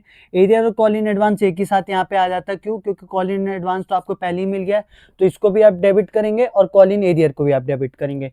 तो इस तरीके का कॉन्सेप्ट होता है आपका किसका, कॉल इन एरियर का और कॉल इन एडवांस का। मैंने ये आपको प्रॉपरली एक्सप्लेन कर दिया। इसके बाद हम चलते हैं अगर नेक्स्ट टॉपिक पे, फॉर फीचर की टॉपिक पे। यहाँ आते हैं हम, ये है फोर फीचर ऑफ शेयर्स। अब मान लीजिए यहाँ पे पीछे केस में चलते हैं हम कि ये जो ए है, इसने जिसके पास 500 शेयर्स थे, इसने फर्स्ट कॉल नहीं दिया, सेकंड एंड फाइनल कॉल भी नहीं दिया, तो यहाँ पे इसके शेयर्स को जो कि है ना फोरफीट कर देगी कंपनी, ख़त्म कर देगी, कैंसिल कर देगी, और इसके बाद जो न्यू शेयर्स को री इशू कर देगी। तो अभी हम री इशू पे नहीं चल, फोरफीचर पे चल रहे हैं, जहाँ कंपनी ने इसके पैसे को जो किया है फोरफीट कर लिया, इसके शेयर्स को फोरफीट कर लिया। ये भी मैं एग्जाम्पल के थ्रू ही समझाऊंगा। वही सेम एग्जाम्पल लेके चलेंगे हम। 1000 शेयर्स है, 10 रुपीज़ अमाउंट है। Application allotment first call second and final call, लिख ही देता हूँ आपके लिए। Application allotment first call second and final call. तो ये हो गया आपका money allotment, application allotment first call and second and final call. इस पे मान लीजिए एक यही शेयर होल्डर है ए, जिसके पास 100 शेयर्स थे, ठीक है। अब इसके शेयर्स को इसने ये अमाउंट दिया, ये अमाउंट दिया, आपको फर्स्ट कॉल और सेकंड कॉल फाइनल कॉल नहीं दिया, तो यहाँ पे कंपनी ने इसके जितने भी शेयर्स है उसे फोरफीट कर दिया। कंपनी ने इसके 100 शेयर्स को 0 कर दिया। अब ए कहेगा कि आपने अगर मेरे शेयर्स को फोरफीट कर दिया, और इसके बाद जो कि कंपनी ये जो अमाउंट है ये अपने पास रख लेगी, जो भी अमाउंट यहाँ से निकलेगा, और बाकी जो इसे हम शेयर फोरफीचर अमाउंट कहते हैं, और बाकी वापस रीइशू कर देती है। आगे मैं अभी रीइशू का कॉन्सेप्ट समझाऊंगा। तो इसमें कुछ नहीं करना आपको, सबसे पहले आप जाना, इसकी एंट्री होती है, बहुत इंपॉर्टेंट एंट्री है, इसको आप कहीं नोट कर लीजिए, ये 100% आपके बोर्ड एग्जाम में आएगा। 100% कह रहा हूँ मैं, प्रीवियस ईयर के सबसे इंपॉर्टेंट क्वेश्चंस में है कि इसके ऊपर क्वेश्चन आता ही आता है फोर फीचर के ऊपर। तो अगर आप देखेंगे तो यहाँ से आपने क्वेश्चन देखा कि 1000 शेयर्स थे 10 रुपये के हिसाब से 3232। यहाँ पे एक कोई शेयर होल्डर था जिसने फर्स्ट कॉल सेकंड कॉल नहीं दिया, कंपनी ने उसके शेयर्स को फोरफीट कर दिया, उसके शेयर्स जो 100 थे उसको 0 कर दिया। तो यहाँ पे सबसे पहले ऊपर आप डालेंगे शेयर कैपिटल अकाउंट डेबिट, तो इसके बाद डालते हैं आप to call in arrear account और टू शेयर फोरफीचर अकाउंट। अब एक चीज़ बताता हूँ, शेयर फॉर फ्यूचर अकाउंट हमेशा बैलेंस में निकलता है, ठीक है? तो अब शेयर कैपिटल अकाउंट इसके लिए कैसे निकालेंगे आप? तो इसका फॉर्मूला होता है shares into called up value, shares into called up value, जितने शेयर्स हैं इंटू कॉल्ड अप वैल्यू। अब शेयर्स कितने हैं इनके पास, 100 शेयर्स है, और कितने मांगे हैं शेयर्स, आप चेक करेंगे शेयर्स मांगे हैं आपने यहाँ तक, तो ये हो गया पूरे शेयर्स मांग लेना, तभी तो इसने यहाँ पे एरियर कर दिया। अगर पूरे शेयर्स यहीं तक शेयर्स मांगते तो कोई एरियर तो होता नहीं। तो शेयर्स कितने तक मांगे आपके, मांगे 100 शेयर्स, और कितने मांगे कॉल्ड अप वैल्यू, पूरे 10 रुपये। यहाँ तक मांगते तो 5 रुपये ही ना मांगते, 5, तो ये हो गया आपका 500। आप देखेंगे एरियर कितना किया इसने, 100 रुपीज़ पे इसने 3 रुपीज़ नहीं दिया, 100 पे इसने 2 रुपीज़ नहीं दिया, 500 का क्या कर दिया इसने, एरियर कर दिया। तो यहाँ अरे यहाँ पे 5 नहीं, यहाँ 10 है, यही चीज़ बता रहा हूँ, उल्टा लिख रहा हूँ। और फिर ये जो रिमेनिंग बचा इसे आप शेयर फॉर फ्यूचर कहेंगे। अब ये रिमेनिंग कैसे है, वैसे तो हमेशा आपको इसको ना एक चीज़ ध्यान रखनी है कि ये कॉन्सेप्ट आप कभी भी करेंगे तो इसको आपको हमेशा बैलेंस में निकालना है। जब तक आप share forfeiture account balance में निकालेंगे तब तक आपको कोई दिक्कत नहीं होगी। जैसे ही आप बैलेंस के इधर जाएंगे तो आप थोड़ा कंफ्यूज हो गए, लेकिन आपको समझ आता होगा तो आप कर लेंगे। अब ये शेयर फॉर फ्यूचर कैसे निकला, ऊपर देखिए आप, ये 5 रुपये जो कंपनी ने इस ए बंदे के रख लिए। ए ने कहा कि अगर मैं बैंकरप्ट हो चुका हूँ, आपके पैसे नहीं दे सकता, तो आप मेरे को रिमेनिंग मेरा जो पैसा मैंने एप्लीकेशन अलॉटमेंट पे दिया वो मुझे दे दो। कंपनी कहेगी नहीं, हम आपको वापस नहीं करेंगे। क्यों? क्योंकि अब हमने इसे फोरफिट कर लिया, इसे कैंसिल कर लिया, और ये जो कि कंपनी का प्रॉफिट हो जाएगा, इसलिए क्रेडिट में चला जाएगा। तो यहाँ पे आप देखेंगे 100 इंटू 500 का जो कि इसमें प्रॉफिट हो गया। अब मान लीजिए इसमें एक केस और आता है, इंपॉर्टेंट केस। मैं आपको इंपॉर्टेंट लिखाते जा रहा हूँ, वो आपके सीयूईटी के लिए भी बहुत इंपॉर्टेंट है और आपके बोर्ड के लिए भी बहुत इंपॉर्टेंट है। कोई भी कंपनी है, मान लीजिए ABC लिमिटेड, ठीक है, इसके जो कि है 10+2 इसने शेयर्स को अपने इशू किया। ये 2 क्या है, सिक्योरिटी प्रीमियम। ये 2 जो कि सिक्योरिटी प्रीमियम का अमाउंट है। तो यहाँ आप देखेंगे तो इसका अमाउंट है 3232। फिर से सेम, हम एग्जांपल सेम ले रहे हैं। अब बार बार एप्लीकेशन अलॉटमेंट सब नहीं लिखूंगा मैं। तो यहाँ पे आपको पता ही है एप्लीकेशन का मनी है या अलॉटमेंट का मनी है, फर्स्ट कॉल का मनी है, सेकंड कॉल का मनी है। यहाँ पे ये थोड़ा गलत सा हो गया। यहाँ पे अगर हम देखें, हाँ, तो यहाँ पे हम लेके आएंगे तो यहाँ पे एक शेयर होल्डर है जिसके पास 100 शेयर्स है, कोई इशू नहीं। इसने ये अमाउंट दिया आपको, ये अमाउंट दिया, ये अमाउंट नहीं दिया, ये अमाउंट नहीं दिया। अब अगर क्वेश्चन में मान लीजिए स्टेट नहीं है कि आपने सिक्योरिटी प्रीमियम कहाँ देना है, तो मैंने आपको बताया था अलॉटमेंट पे दे देंगे आप।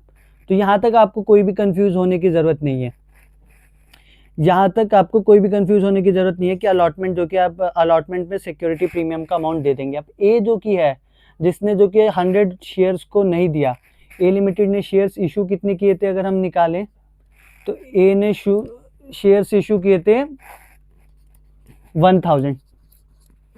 सेम एग्जांपल रखेंगे, 1000 शेयर्स ने ABC लिमिटेड ने शेयर्स इशू किए थे। तो इस पे मान लीजिए किसी के पास ए है जिसके पास 100 शेयर्स थे, उसने आपका फर्स्ट कॉल अमाउंट नहीं दिया, सेकंड और फाइनल कॉल अमाउंट नहीं दिया। तो अब आप इस केस में क्या करेंगे, यहाँ पे आप जाएंगे, इसकी एंट्री लिखते हैं हम सबसे पहले, वही सेम एंट्रीज होगी। अगर यहाँ पे ये सिक्योरिटी प्रीमियम को आप ध्यान से देखना, इस पे मैं आपको अभी बताऊंगा क्या होगा। शेयर कैपिटल अकाउंट इसकी एंट्री करेंगे अगर आप, तो इधर कर देंगे शेयर कैपिटल अकाउंट को करेंगे डेबिट, 2 करेंगे कॉल इन एरियर अकाउंट,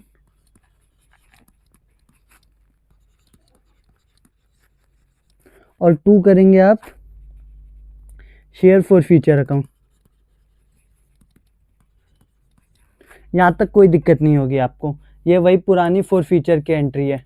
यहाँ आप नरेशन लिख रहे हैं ना, being for future shares forfeited, ठीक है। तो अब यहाँ पे आप देखेंगे तो शेयर्स कितने हैं, 100 शेयर्स है। यहाँ पे आपने मान लो फॉरफिट कर दिया इसको, ठीक है। तो कितने शेयर्स को फॉरफिट किया, 100 शेयर्स को फॉरफिट किया। कॉल्ड अप वैल्यू, ये कॉल्ड अप वैल्यू हो गया आपका 10, तो ये कितना हो गया 100 इंटू 10, 1000 हो गया। अब एक चीज़ ध्यान रखनी है आपको, सिक्योरिटी प्रीमियम का अमाउंट जो होता है ना, सिक्योरिटी प्रीमियम का अकाउंट, वो शेयर कैपिटल के अंदर नहीं लिखते आप, किसमें, फोर फीचर वाले केस में, ठीक है। तो यहाँ पे आप नहीं लिखेंगे कि इसके साथ +2 करके 1200 नहीं करेंगे, इसे आप 1000 रखेंगे। अब आप एरियर फाइंड करेंगे तो आप देखेंगे एरियर तो 500 का है फिर से, और फिर से इसका प्रॉफिट हो गया, फिर से इसका प्रॉफिट हो गया 500 का, जो कंपनी ने यहाँ पे जब्त किए, किससे, ए से। अब एक चीज़ आप नोटिस करेंगे कि यहाँ पे तो सिक्योरिटी प्रीमियम मिला है जो कंपनी को, कंपनी ने उसकी बात ही नहीं की। अगर सिक्योरिटी प्रीमियम नहीं मिलता कंपनी को फिर तो केस ही अलग हो जाता है बिल्कुल। बट एबीसी लिमिटेड कंपनी है जिसने ए से शेयर्स दिए थे, ए को, ए से अमाउंट ले भी लिया, बट अब ये है कि वो कह रही है कि हमारे पास हमारे सिक्योरिटी प्रीमियम में हमारी गुडविल की वजह से मिला, इसमें ए को कोई फायदा नहीं मिलेगा। तो ए का सिर्फ नुकसान हुआ है कि उसके शेयर फॉरफिट हो गए हैं, जितने भी शेयर्स थे उसके जीरो करके, कैंसिल करके जीरो कर दिए गए हैं। बट इसी सेकंड केस में, ये मान लीजिए आप केस 1, यही आपका जब सेकंड केस बनता है, देखिए केस सेकंड हो गया, ये सेकंड केस बनता है, इसके अंदर यही सेम एग्जांपल रखते हैं कि पेन का कलर चेंज करता हूँ, 1000 शेयर्स एबीसी लिमिटेड ने इशू किए, वही अमाउंट 10 + 2 रुपीज़, इसको हम करेंगे 3232, ठीक है। इसके बाद इधर हम आएंगे तो यहाँ पे ए हो गया, जिसके पास है मान लीजिए आपके फिर से 100 शेयर्स, उसने आपका ये अमाउंट दिया, बट इस बार ये अमाउंट भी नहीं दिया, ये अमाउंट भी नहीं दिया, ये अमाउंट भी नहीं दिया, आपने इसका शेयर सब फॉरफिट कर दिए। आपने शेयर्स को अब जाके फॉरफिट किया लास्ट में, जब तक उसने अमाउंट नहीं दिया, मतलब उसने एप्लीकेशन मनी भी नहीं दिया, अलॉटमेंट, एप्लीकेशन मनी दिया बट अलॉटमेंट मनी भी नहीं दिया, आपका फर्स्ट कॉल मनी भी नहीं दिया, second and final call money भी नहीं दिया। तो उसने यहाँ पे ये इतने सारे कॉल इन एरियर किए। तो अब इस एरियर में क्या फ़र्क पड़ता है, इस एरियर में आपने देखा कि लास्ट केस तो सिमिलर था ना, उसमें मान लीजिए ये दो चीज़ें उसकी कॉल इन एरियर थी, बट यहाँ पे अगर आप देखेंगे तो यहाँ पे एक नया केस है। यहाँ पे आपको पता है जब गिवन नहीं होगा क्वेश्चन में तो अलॉटमेंट पे जाएगा, तो अलॉटमेंट में जाएगा। तो अब अलॉटमेंट वाले में आप देखेंगे, इस अलॉटमेंट वाले पे आप ऐड कर देंगे, ये थोड़ा एक सेकंड नीचे कर लेता हूँ मैं, हाँ ठीक है। अब देखिए तो यहाँ पे आप देखेंगे तो ये अलॉटमेंट वाला मनी में हम सिक्योरिटी प्रीमियम का ये जो 2 रुपये है वो ऐड कर देंगे। ये कौन से 2 रुपये हैं, सिक्योरिटी प्रीमियम। आई होप अभी तक ये सब चीज़ें आपको एक्सप्लेन हो चुकी होंगी, आप समझ चुके होंगे। तो अब इस सिक्योरिटी प्रीमियम का आप क्या करेंगे, आप एक चीज़ ध्यान देंगे तो इस 1000 शेयर्स के अंदर आपने देखा कि आपको पैसे देने हैं 2 + 2 3 और 2, तो ये केस तो सिमिलर है। तो फिर मैंने ये क्वेश्चन क्यों लिया, ये क्वेश्चन पूरा मैंने इस पर एम्फेसाइज करने के लिए लिया कि आप कंपनी को जो कि सिक्योरिटी प्रीमियम नहीं मिला, तो मैंने आपको लास्ट में केस बताया था कि जब भी आप एंट्री करेंगे फॉर फीचर की तो सिक्योरिटी प्रीमियम को कभी भी 7 शेयर कैपिटल के नहीं दिखाएंगे। अगर इसकी प्रॉपर एंट्री करेंगे आप, शेयर कैपिटल अकाउंट डेबिट, फिर आप यहाँ पे लिखेंगे share for security premium account debit, 2 share for feature account, या पहले कॉल इन एरियर लिख लीजिए, कुछ भी लिख लीजिए, कोई फर्क नहीं पड़ता, और 2 शेयर फॉर फीचर अकाउंट।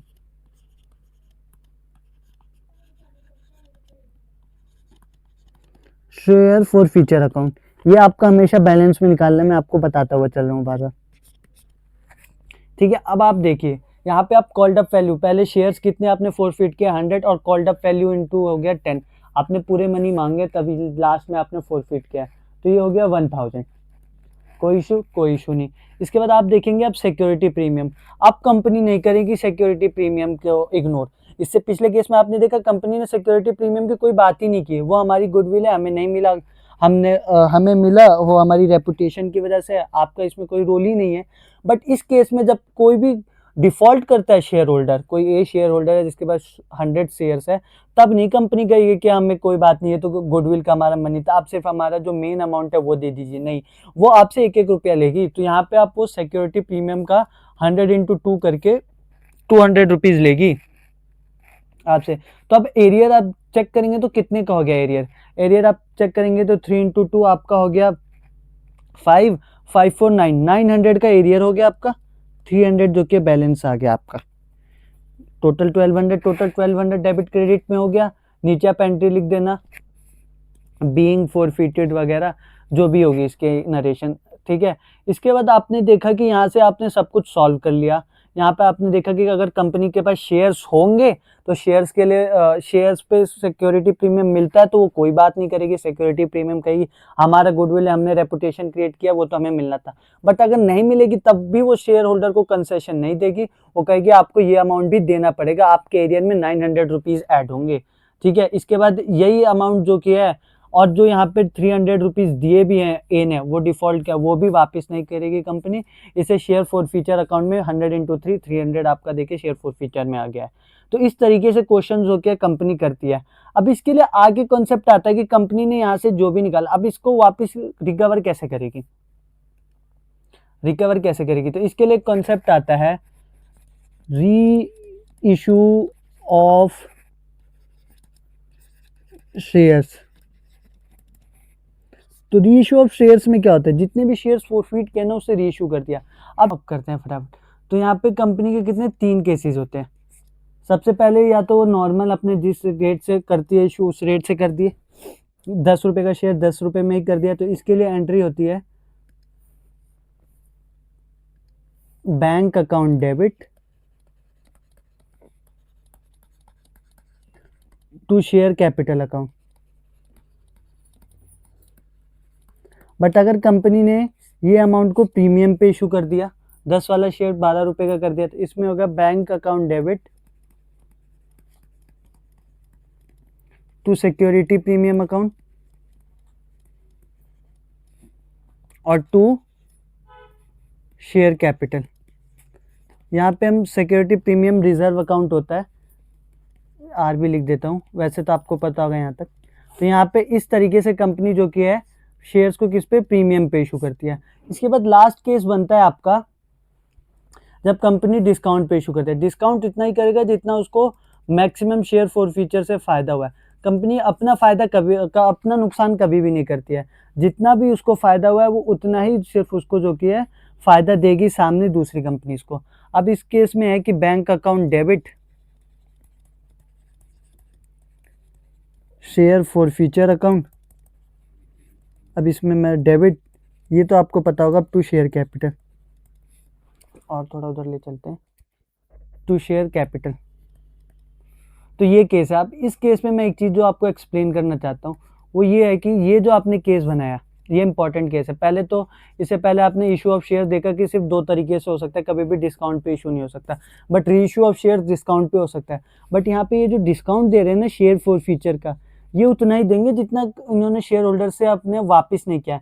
यहाँ पे ए ने जो आपको 300 रुपये दे दिए थे, आपने इसके 300 रुपीज़ वापसी किए नहीं, आपने वापसी ही नहीं किया इस 300 रुपीज़ को। तो इस 300 रुपीज़ को आप क्या कहेंगे कि आपको मैक्सिमम जो रीइशू पे डिस्काउंट देंगे वो 300 रुपीज़ का देंगे, इससे ऊपर का नहीं देंगे। तो ये जो कि आपका तरीका है जिस हिसाब से आपको रीइशू करना होता है शेयर्स को, ठीक है। इसके बाद एंट्री आती है, इन दोनों के लिए सिमिलर एंट्री हो जाती है। यहाँ पे होती है share forfeiture account debit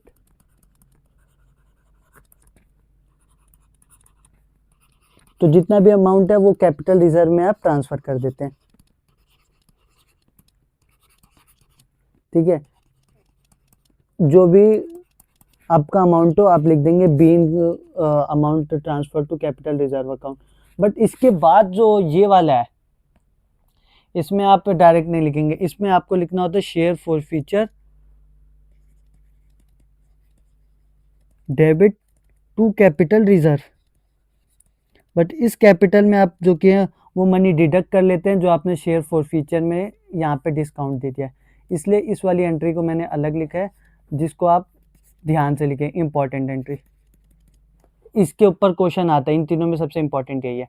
अब देखिए री इशू पे मैं क्वेश्चन कराता हूँ तब आपको और अच्छे से समझ आएगा। अब यहाँ चलेंगे हम, अगर कि मान लीजिए कोई भी कंपनी है क्वेश्चन में, जैसे हम अभी तक XYZ लिमिटेड नाम की कोई कंपनी लेके चल रहे हैं, उसने 1000 शेयर्स को इशू किया। कितने शेयर्स को? 1000 शेयर्स को। कोई शेयर होल्डर था जिसे इन्होंने इशू किया प्रीमियम पे, 2 रुपीज़ प्रीमियम पे, ठीक है, प्रीमियम परसेंटेज में भी गिवन हो सकता है, आपको उन चीज़ों से कोई भी फ़र्क नहीं पड़ना चाहिए। अब इसको कैसे, वही सेम एग्जांपल लेके चलते हैं। 3 2 3 2 आपको फिर से गिवन नहीं है कि प्रीमियम कहाँ पे दिया है, तो आपको ध्यान होना चाहिए, हम अलॉटमेंट पे देते हैं। तो ये हो गया मनी, यहाँ पे अलॉटमेंट पे हमने प्रीमियम दे दिया। अब मान लीजिए कोई शेयर होल्डर है कि उसके पास है 200 शेयर्स, ए है जिसके पास है 200 शेयर्स, उसने आपका 3 रुपीज़ तो दिए, प्रीमियम के साथ ये पैसा तो दिया, बट ये दोनों पैसा नहीं दिया। कंपनी ने इसके शेयर्स को फोरफीट कर दिया, और उसके शेयर को फोरफीट करने के बाद रीइशू भी कर दिया। Reissued 100 shares at fully paid as 9 rupees per share, as ₹9। ठीक है, तो ये जो क्या क्वेश्चन में गिवन है कि रीइशू कर दिया 100 शेयर्स को, 200 शेयर्स को फोरफीट किया था। फोरफीट कितने शेयर्स को किया? 200 शेयर्स को। रीइशू कितने शेयर्स को किया? 100 शेयर्स को। पहला इंपॉर्टेंट पॉइंट जो आपको ध्यान में रखना है। उसके बाद उसको कितने में कर दिया? रीइशू कर दिया 100 शेयर्स को, मतलब 10 फुल्ली पेड को कितने? 9 रुपये में। तो 10 वाले शेयर को उसने 9 रुपये में कर दिया, तो 1 रुपये का यहाँ पे डिस्काउंट दे दिया। यहाँ तक आपको सब बेसिक समझ आ गया होगा कि फुल्ली पेड होता है ना, उसका मतलब फुल होता है। 9 रुपीज़ फुल्ली पेड एज 8 कर दिया, तो 9 वाला 8 में कर दिया। तो इस तरीके की सारी एंट्रीज होती है। तो अब इसमें आपको देखना है कि शेयर फॉर फ्यूचर अकाउंट कितना होगा। आप देखेंगे सबसे पहले कि क्या क्या चीज़ें आपको गिवन है। तो सबसे पहले आप एंट्री कीजिए बैंक, एक सेकेंड नीचे करते हैं इसको थोड़ा, bank account debit, bank account को आपने डेबिट किया, फिर यहाँ पे लिखा है share forfeiture account debit, आपने शेयर फॉर फ्यूचर अकाउंट को डेबिट किया। ये रीइशू की एंट्री है। 2 करते हैं आप शेयर कैपिटल अकाउंट। आपको पता होगा कि अगर आपका वो भी गिवन होता है, सिक्योरिटी प्रीमियम भी होता है, तो वो भी आप डेबिट कर देते हैं। अब यहाँ पे देखेंगे तो आपको कितने रुपीज़ मिलेंगे। आपने 100 शेयर्स को क्या किया, सबसे पहले आपको ध्यान रखना है, आपने 100 शेयर्स को वो किया, 100 शेयर्स को 200 शेयर्स को फोरफीट किया, 100 को रीइशू किया। तो अब इस 100 के ऊपर आपको कितना अमाउंट मिलेगा, यहाँ पे अब आप आइए पीछे, यहाँ ये देखिए, अब इस 100 शेयर्स है, इसके ऊपर आपको ये अमाउंट तो मिला था, ये अमाउंट मिला था, ये अमाउंट मिला था, ये दोनों अमाउंट आपको जो कि 100 पे नहीं मिले। अब आपने इसको इशू कितने का किया? 9 रुपीज़ फुल्ली पेड, तो 100 वाला शेयर कितने में? 9 रुपये का कर दिया, तो ये हो गया 900। फिर ये जो 1 रुपये क्या दिया आपने 100 रुपीज़ पे डिस्काउंट दिया है, तो शेयर फॉर फ्यूचर अकाउंट से माइनस होगा। इसके बाद अगर आप देखेंगे तो शेयर कैपिटल अकाउंट में कितना मनी जाएगा? 1000 रुपीज़। ठीक है, इसके बाद जो ये तो मान लीजिए रीइशू वाली जो बेसिक एंट्री होती है। इसके बाद जो दूसरी एंट्री होती है ना, उसमें बच्चे बहुत कंफ्यूज होते हैं। अब यहाँ पे आप इसको कहाँ कैपिटल रिजर्व में करते हैं, तो share forfeiture account debit to capital reserve account. अब आप सारा कैपिटल, रुकिए मैं इसको लिख देता हूँ पहले, रिजर्व अकाउंट। अब आप सारा अमाउंट जो कि है ना, आप डायरेक्ट कैपिटल रिजर्व में नहीं डालेंगे। आप कहेंगे ठीक है, तो फॉर फ्यूचर से कितना मनी मिला आपको। आप देखेंगे कि 200 शेयर्स पे 1000 रुपीज़ मिला फॉर फ्यूचर से। मान लीजिए आपने 100 रुपीज़ का डिस्काउंट दिया, तो आपको पड़ा 900 रुपये। नहीं, ये गलत हो जाएगा। आपको ध्यान देना है कि आपने रीइशू जितने शेयर किए ना, उस पर चेक करेंगे आप। तो आपने 100 शेयर्स पे 500 रुपीज़ क्रिएट किए, 500 रुपीज़ शेयर फॉर फ्यूचर से क्रिएट किया, जिसमें आपने 100 रुपये का डिस्काउंट दिया। तो जो कि आपका बेसिक अब बचा ना, आपका प्रॉफिट जो आप कैपिटल रिजर्व में देंगे, वो सिर्फ 400 का होगा, नहीं 900 का होगा, नहीं 1000 का होगा। इधर बहुत बच्चे कंफ्यूज होते हैं, बहुत सारे मार्क्स कटा लेते हैं। आपको ये चीज़ ध्यान रखनी है कि जितने रीइशू हुए उतने ही तो आप कैपिटल रिजर्व में डाल पाएंगे। तो यहाँ पे आप 400 रुपीज़ ही अपने कैपिटल रिजर्व अकाउंट के अंदर डाल पाएंगे। यहाँ पे आप लिख देना being transfer to being money transfer share forfeiture money transfer to capital reserve account. तो इस तरीके से आपका जो कि क्वेश्चन होगा। सबसे पहले आपको देखना है कि कितना मनी आपने, कितना फॉरफीट किया आपकी कंपनी ने, फिर उस फॉरफीट का किया क्या है उस कंपनी ने, और उस कंपनी ने उसको फॉरफीट करने के बाद जितना भी केस होगा, मान लीजिए जैसे कि री इशू कर दिया फुल्ली पेड पे, री इशू कर दिया 9 रुपीज़ वाला 10 रुपीज़ में, या कुछ भी हो सकता है, प्रीमियम पे किया या डिस्काउंट पे किया। इन सारे केस में कंसेप्ट एक आपको ध्यान में रखना है कि आपको उस चीज़ को डिफरेंशिएट नहीं करना है। जो कॉन्सेप्ट अभी तक आप लगा रहे हैं वही लगाते हुए चलना है। अब मान लीजिए यहाँ पे अगर हम क्वेश्चन में जाएँ, क्वेश्चन में जाएँ कि ऐसे ही अगर आप पीछे वाले क्वेश्चंस को अगर कवर करेंगे तो यहाँ पे ये अमाउंट नहीं दिया, बट अगर आप एक सेकेंड, काफ़ी बड़ी पीडीएफ हो चुकी है, काफ़ी सब इसमें हो गया ना। अगर आपको ये पीडीएफ चाहिए तो ये पीडीएफ भी हम प्रोवाइड करा सकते हैं, आप कमेंट कर दीजिएगा।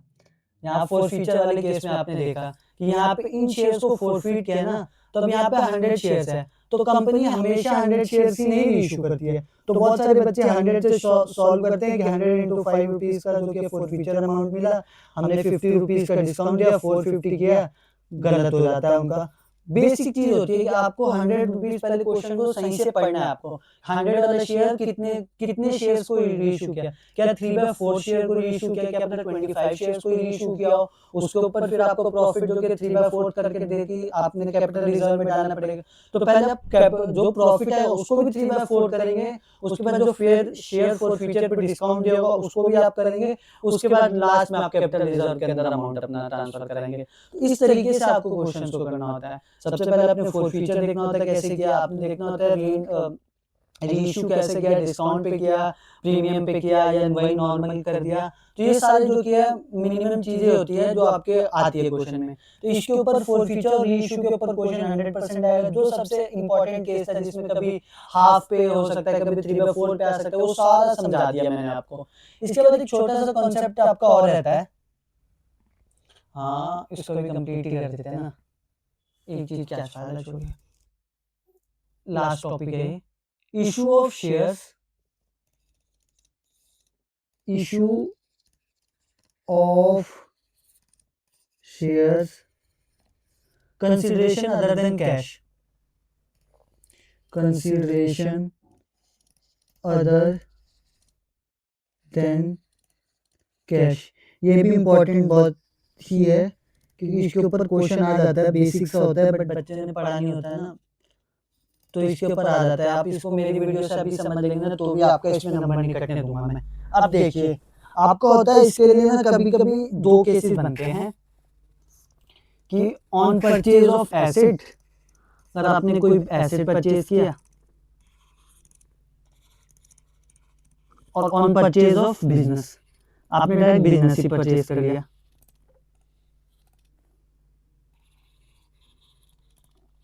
कोई भी रनिंग बिजनेस था, कैसा बिजनेस चलता हुआ बिजनेस, उसको आपने खरीद लिया। तो अब इसमें क्या होगा, तो सबसे पहले आप एक चीज नोटिस करेंगे कि इसमें जो एंट्रीज होंगी ना, यहाँ पे आप आइए, यहाँ पे देखिए एंट्रीज क्या होंगी। तो सबसे पहले परचेज वाले में होता है ना, आप करते हैं salary asset account debit to vendor account, और इसके बाद आपका आता है दूसरा केस जिसपे आप डायरेक्ट बिजनेस ही खरीद लेते हैं किसी का। इसमें यहाँ पे आप डायरेक्ट नहीं करते हैं, इसमें आप करते हैं सैलरी एसेट, किसी का बिजनेस खरीद रहे हैं तो उसमें बहुत सारे एसेट्स होंगे, टू सन्ड्री लायबिलिटीज, बहुत सारी लायबिलिटीज भी तो होंगी। हाँ थोड़ा सा इधर करता हूँ मैं, टू यहाँ थोड़ा, हाँ यहाँ पे आता है, तो टू सन्ड्री लायबिलिटी, ठीक है। इसके बाद आप लिखिए टू, आप लिखेंगे कि वेंडर को जो अमाउंट पे करेंगे आप, वेंडर्स अकाउंट, और इसके बाद यहाँ पे जो है, एक सेकंड में बस, आप मान लीजिए एसेट्स आपने 10 लाख के ले लिए, लायबिलिटी थी 6 लाख की, वेंडर्स को आपने 15 लाख दे दिया, तो ये 21 लाख हो गया। तो ये रिमेनिंग जो 11 लाख है ना वो गुडविल का होता है। तो यहाँ पे आप लिखेंगे गुडविल कितनी, 11 लाख की। अब मान लीजिए आपने एसेट्स खरीद लिए होते 22 लाख के, ठीक है, ये सिमिलर केस। तो यहाँ पे आपका जो कि कैपिटल रिजर्व आता और यहाँ पे आपको 1 लाख ऐड करना पड़ता। तो मेन यही खेल है इस रनिंग बिजनेस में कि आपको गुडविल और कैपिटल रिजर्व को एडजस्ट करना होता है। इसके बाद वाली एंट्री सेम है दोनों केस में। इशू ऑफ शेयर्स अगर प्रीमियम पे हुए तो क्या होगा, प्रीमियम पे नहीं हुए तो तब क्या होगा। अगर शेयर्स जो कि है पार पे ही इशू हुए तो डायरेक्ट हो जाएगा vendors account debit to share capital account. Vendors account debit to share capital account, आपने वेंडर अकाउंट को डेबिट किया शेयर कैपिटल अकाउंट के साथ। बट अगर यही प्रीमियम में हो गए, दोनों के लिए सेम एंट्री होगी, ठीक है। बट यही अगर प्रीमियम पे हो गया तब जो कि ये खेल पूरा बदल जाता है। सबसे इंपॉर्टेंट है अभी तक इसमें प्रीमियम के ऊपर। प्रीमियम क्या ऊपर आप ऐसे नॉर्मल एंट्री नहीं करेंगे, आप उसमें लिखेंगे vendors account debit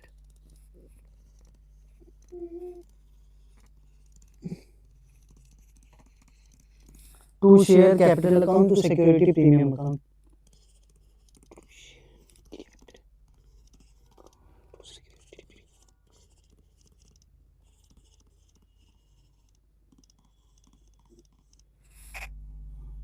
to security premium account. अब इसके अंदर आप जो कि वेंडर का अमाउंट डालेंगे और इसके बाद यहाँ पे और यहाँ पे इन दो वैल्यूज के लिए बहुत ज्यादा इंपॉर्टेंट कॉन्सेप्ट मैं आपको बताऊंगा। अब देखिए ये जो दोनों वैल्यूज हैं ये आप डायरेक्ट नहीं लिख सकते कि शेयर क्या, आपको पता ही नहीं चलेगा क्वेश्चन में।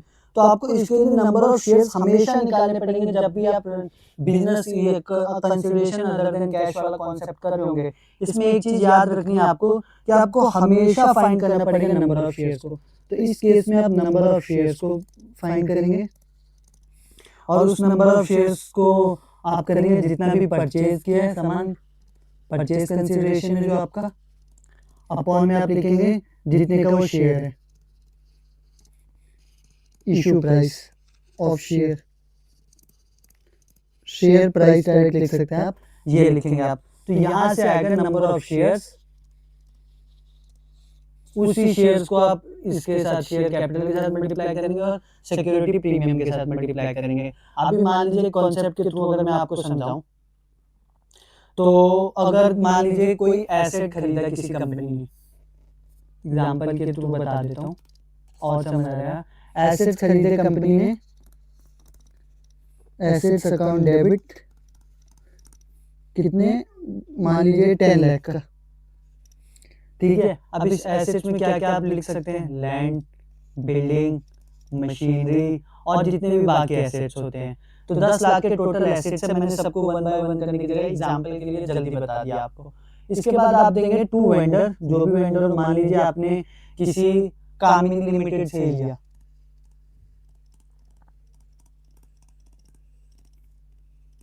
$10 लाख का, ठीक है। तो यहाँ तक आपको कोई दिक्कत नहीं है। बट अगर अब आगे आप जाएंगे तो ये शेयर जो कि है, ये जो कि है प्रीमियम पे इशू है। तो जब यहाँ से आप निकालेंगे ना, वेंडर नहीं लिखूंगा मैं, यहाँ लिखूंगा मैं कामिनी लिमिटेड, इसको मैं के लिमिटेड लिख देता हूँ। तो K limited account debit to share capital account to security premium, to share capital account to security premium, ठीक है। तो यहाँ पे आप देखेंगे तो के लिमिटेड का क्या होगा, 10 लाख अमाउंट है। बट अब आप सोचेंगे कि इन दोनों को कैसे अमाउंट लिखेंगे। तो आप मान लीजिए वही शेयर है, 10 रुपए का शेयर है जिसपे 25% प्रॉफिट है, तो 2.5 का शेयर हो गया। मैंने बताया ना कि आपको गिवन होगा क्वेश्चन में कि कैसा शेयर है, 2323 ऐसा कुछ शेयर है। आपको इन चीजों पे ध्यान नहीं देना, आपको इस पे ध्यान देना बस कि 10 रुपए का शेयर है, 25% प्रीमियम पे हुआ है। तो अब आप तो यहाँ पे क्या अमाउंट लिखेंगे, शेयर कैपिटल में क्या लिखेंगे, सिक्योरिटी प्रीमियम में कैसे लिखेंगे। तो इसके लिए आपको क्या निकालना पड़ेगा, नंबर ऑफ शेयर्स। अब नंबर ऑफ शेयर्स का मैंने क्या फॉर्मूला बताया, जितना भी अमाउंट आपको पे करना है और उसके बाद जितने भी प्राइस का वो शेयर है, आपको अमाउंट कितना पे करना है। यहाँ पे अगर आप नोटिस करेंगे तो आपको अमाउंट पे करना है 10 लाख रुपीज, ठीक है। तो यहाँ 10 लाख रुपीज हो गया, यहाँ हो गया 10 लाख। एक सेकंड, ये थोड़ा सा हैंग कर रहा है, sorry for the interruption guys. PDF थोड़ी ज़्यादा बड़ी हो गई है ना, इसलिए थोड़ा दिक्कत हो रही है, बट ये हो जाएगा। एक सेकंड बस।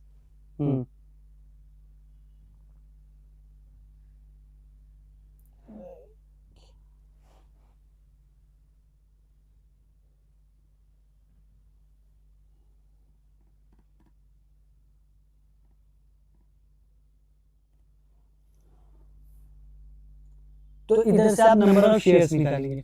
तो सबसे पहले आप निकालिए नंबर ऑफ शेयर्स। उसके लिए आपको फॉर्मूला, जितना आपको अमाउंट पे करना है जो कि है 10 लाख रुपीस, और अपॉन में आपको कर देना है 12.5 से डिवाइड। बस आपका यही काम है कि 10 लाख को 1/5 से डिवाइड कर देना है, इसको 12.5 से डिवाइड कर देना है। इसको आप सॉल्व करके देखेंगे, अगर मैं अपने कैलकुलेटर से करूं, 10 लाख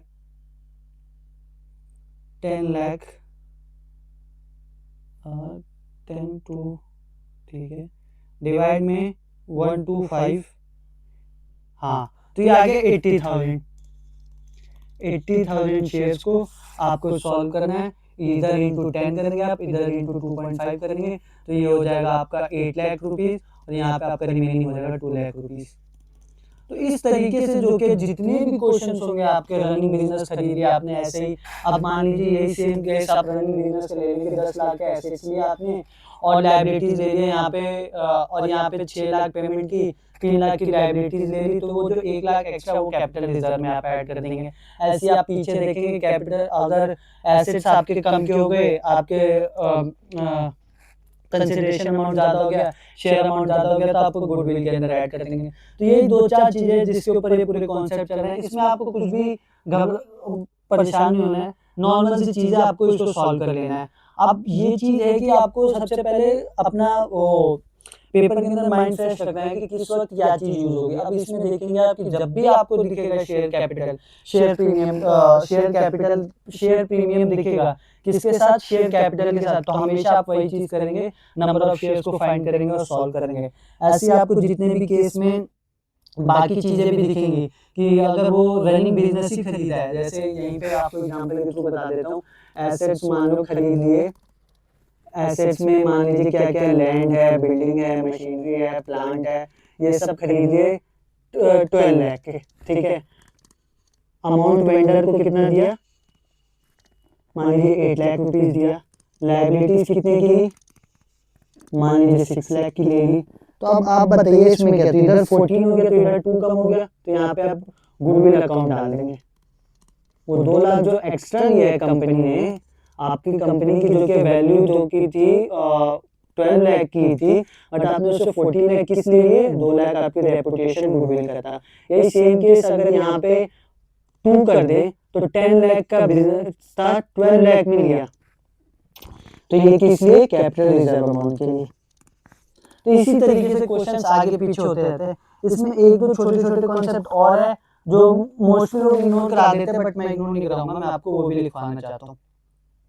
अब आप है कि कई बार शेयर्स जो कि आप प्रोमोटर्स को दे देते, प्रोमोटर्स पता है जो कंपनी के उसमें कंपनी की जितनी सर्विसेज रेंडर होती है उनमें हेल्प करते हैं ये, तो इनको भी, इनके लिए भी एंट्री होती है। ये एंट्री किसके लिए है, एक सेकंड बस, issue of shares to promoters के लिए।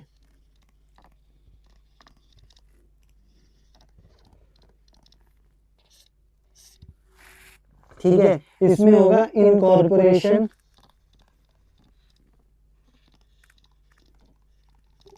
एक्सपेंस और प्रीलिमिनरी एक्सपेंस, जो भी लिख सकते हैं आप, account debit to promoters account, आप प्रोमोटर्स के अकाउंट में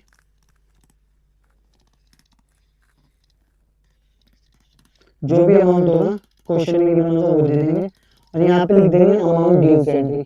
आपको पता ही है यहाँ पे ड्यू की एंट्री पहले करते हैं, उसके बाद आप पे कर देंगे, तो प्रोमोटर्स अकाउंट डेबिट शेयर्स के थ्रू, तो promoters account debit to share capital account, share capital account के थ्रू।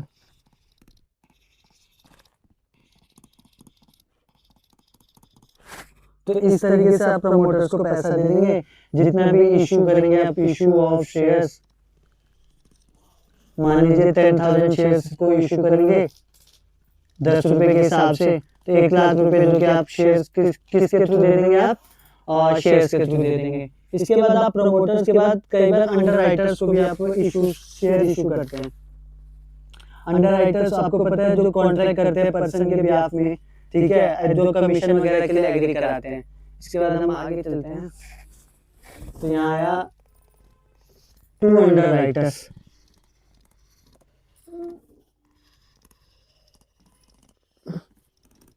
अब अंडर राइटर्स के लिए भी ऐसी नॉर्मल सी एंट्री है। सबसे पहले आपको कमीशन इनको देना होता है, इनका जो भी वर्क होता है। तो अंडर राइटिंग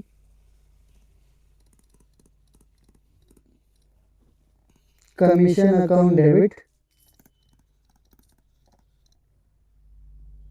एक सेकेंड,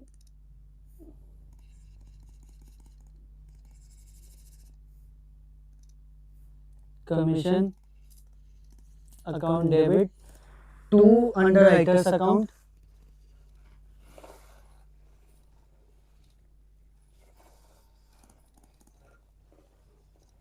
और इसके बाद आपका जो भी अमाउंट होगा, और फिर वही सेम सिमिलर एंट्री उसकी तरह underwriters account debit to share capital account, ये ड्यू की एंट्री हो जाएगी। आप यहाँ ड्यू लिख लीजिएगा। इसके बाद एक सेकेंड, ये हो जाएगा अंडर राइटर्स अकाउंट डेबिट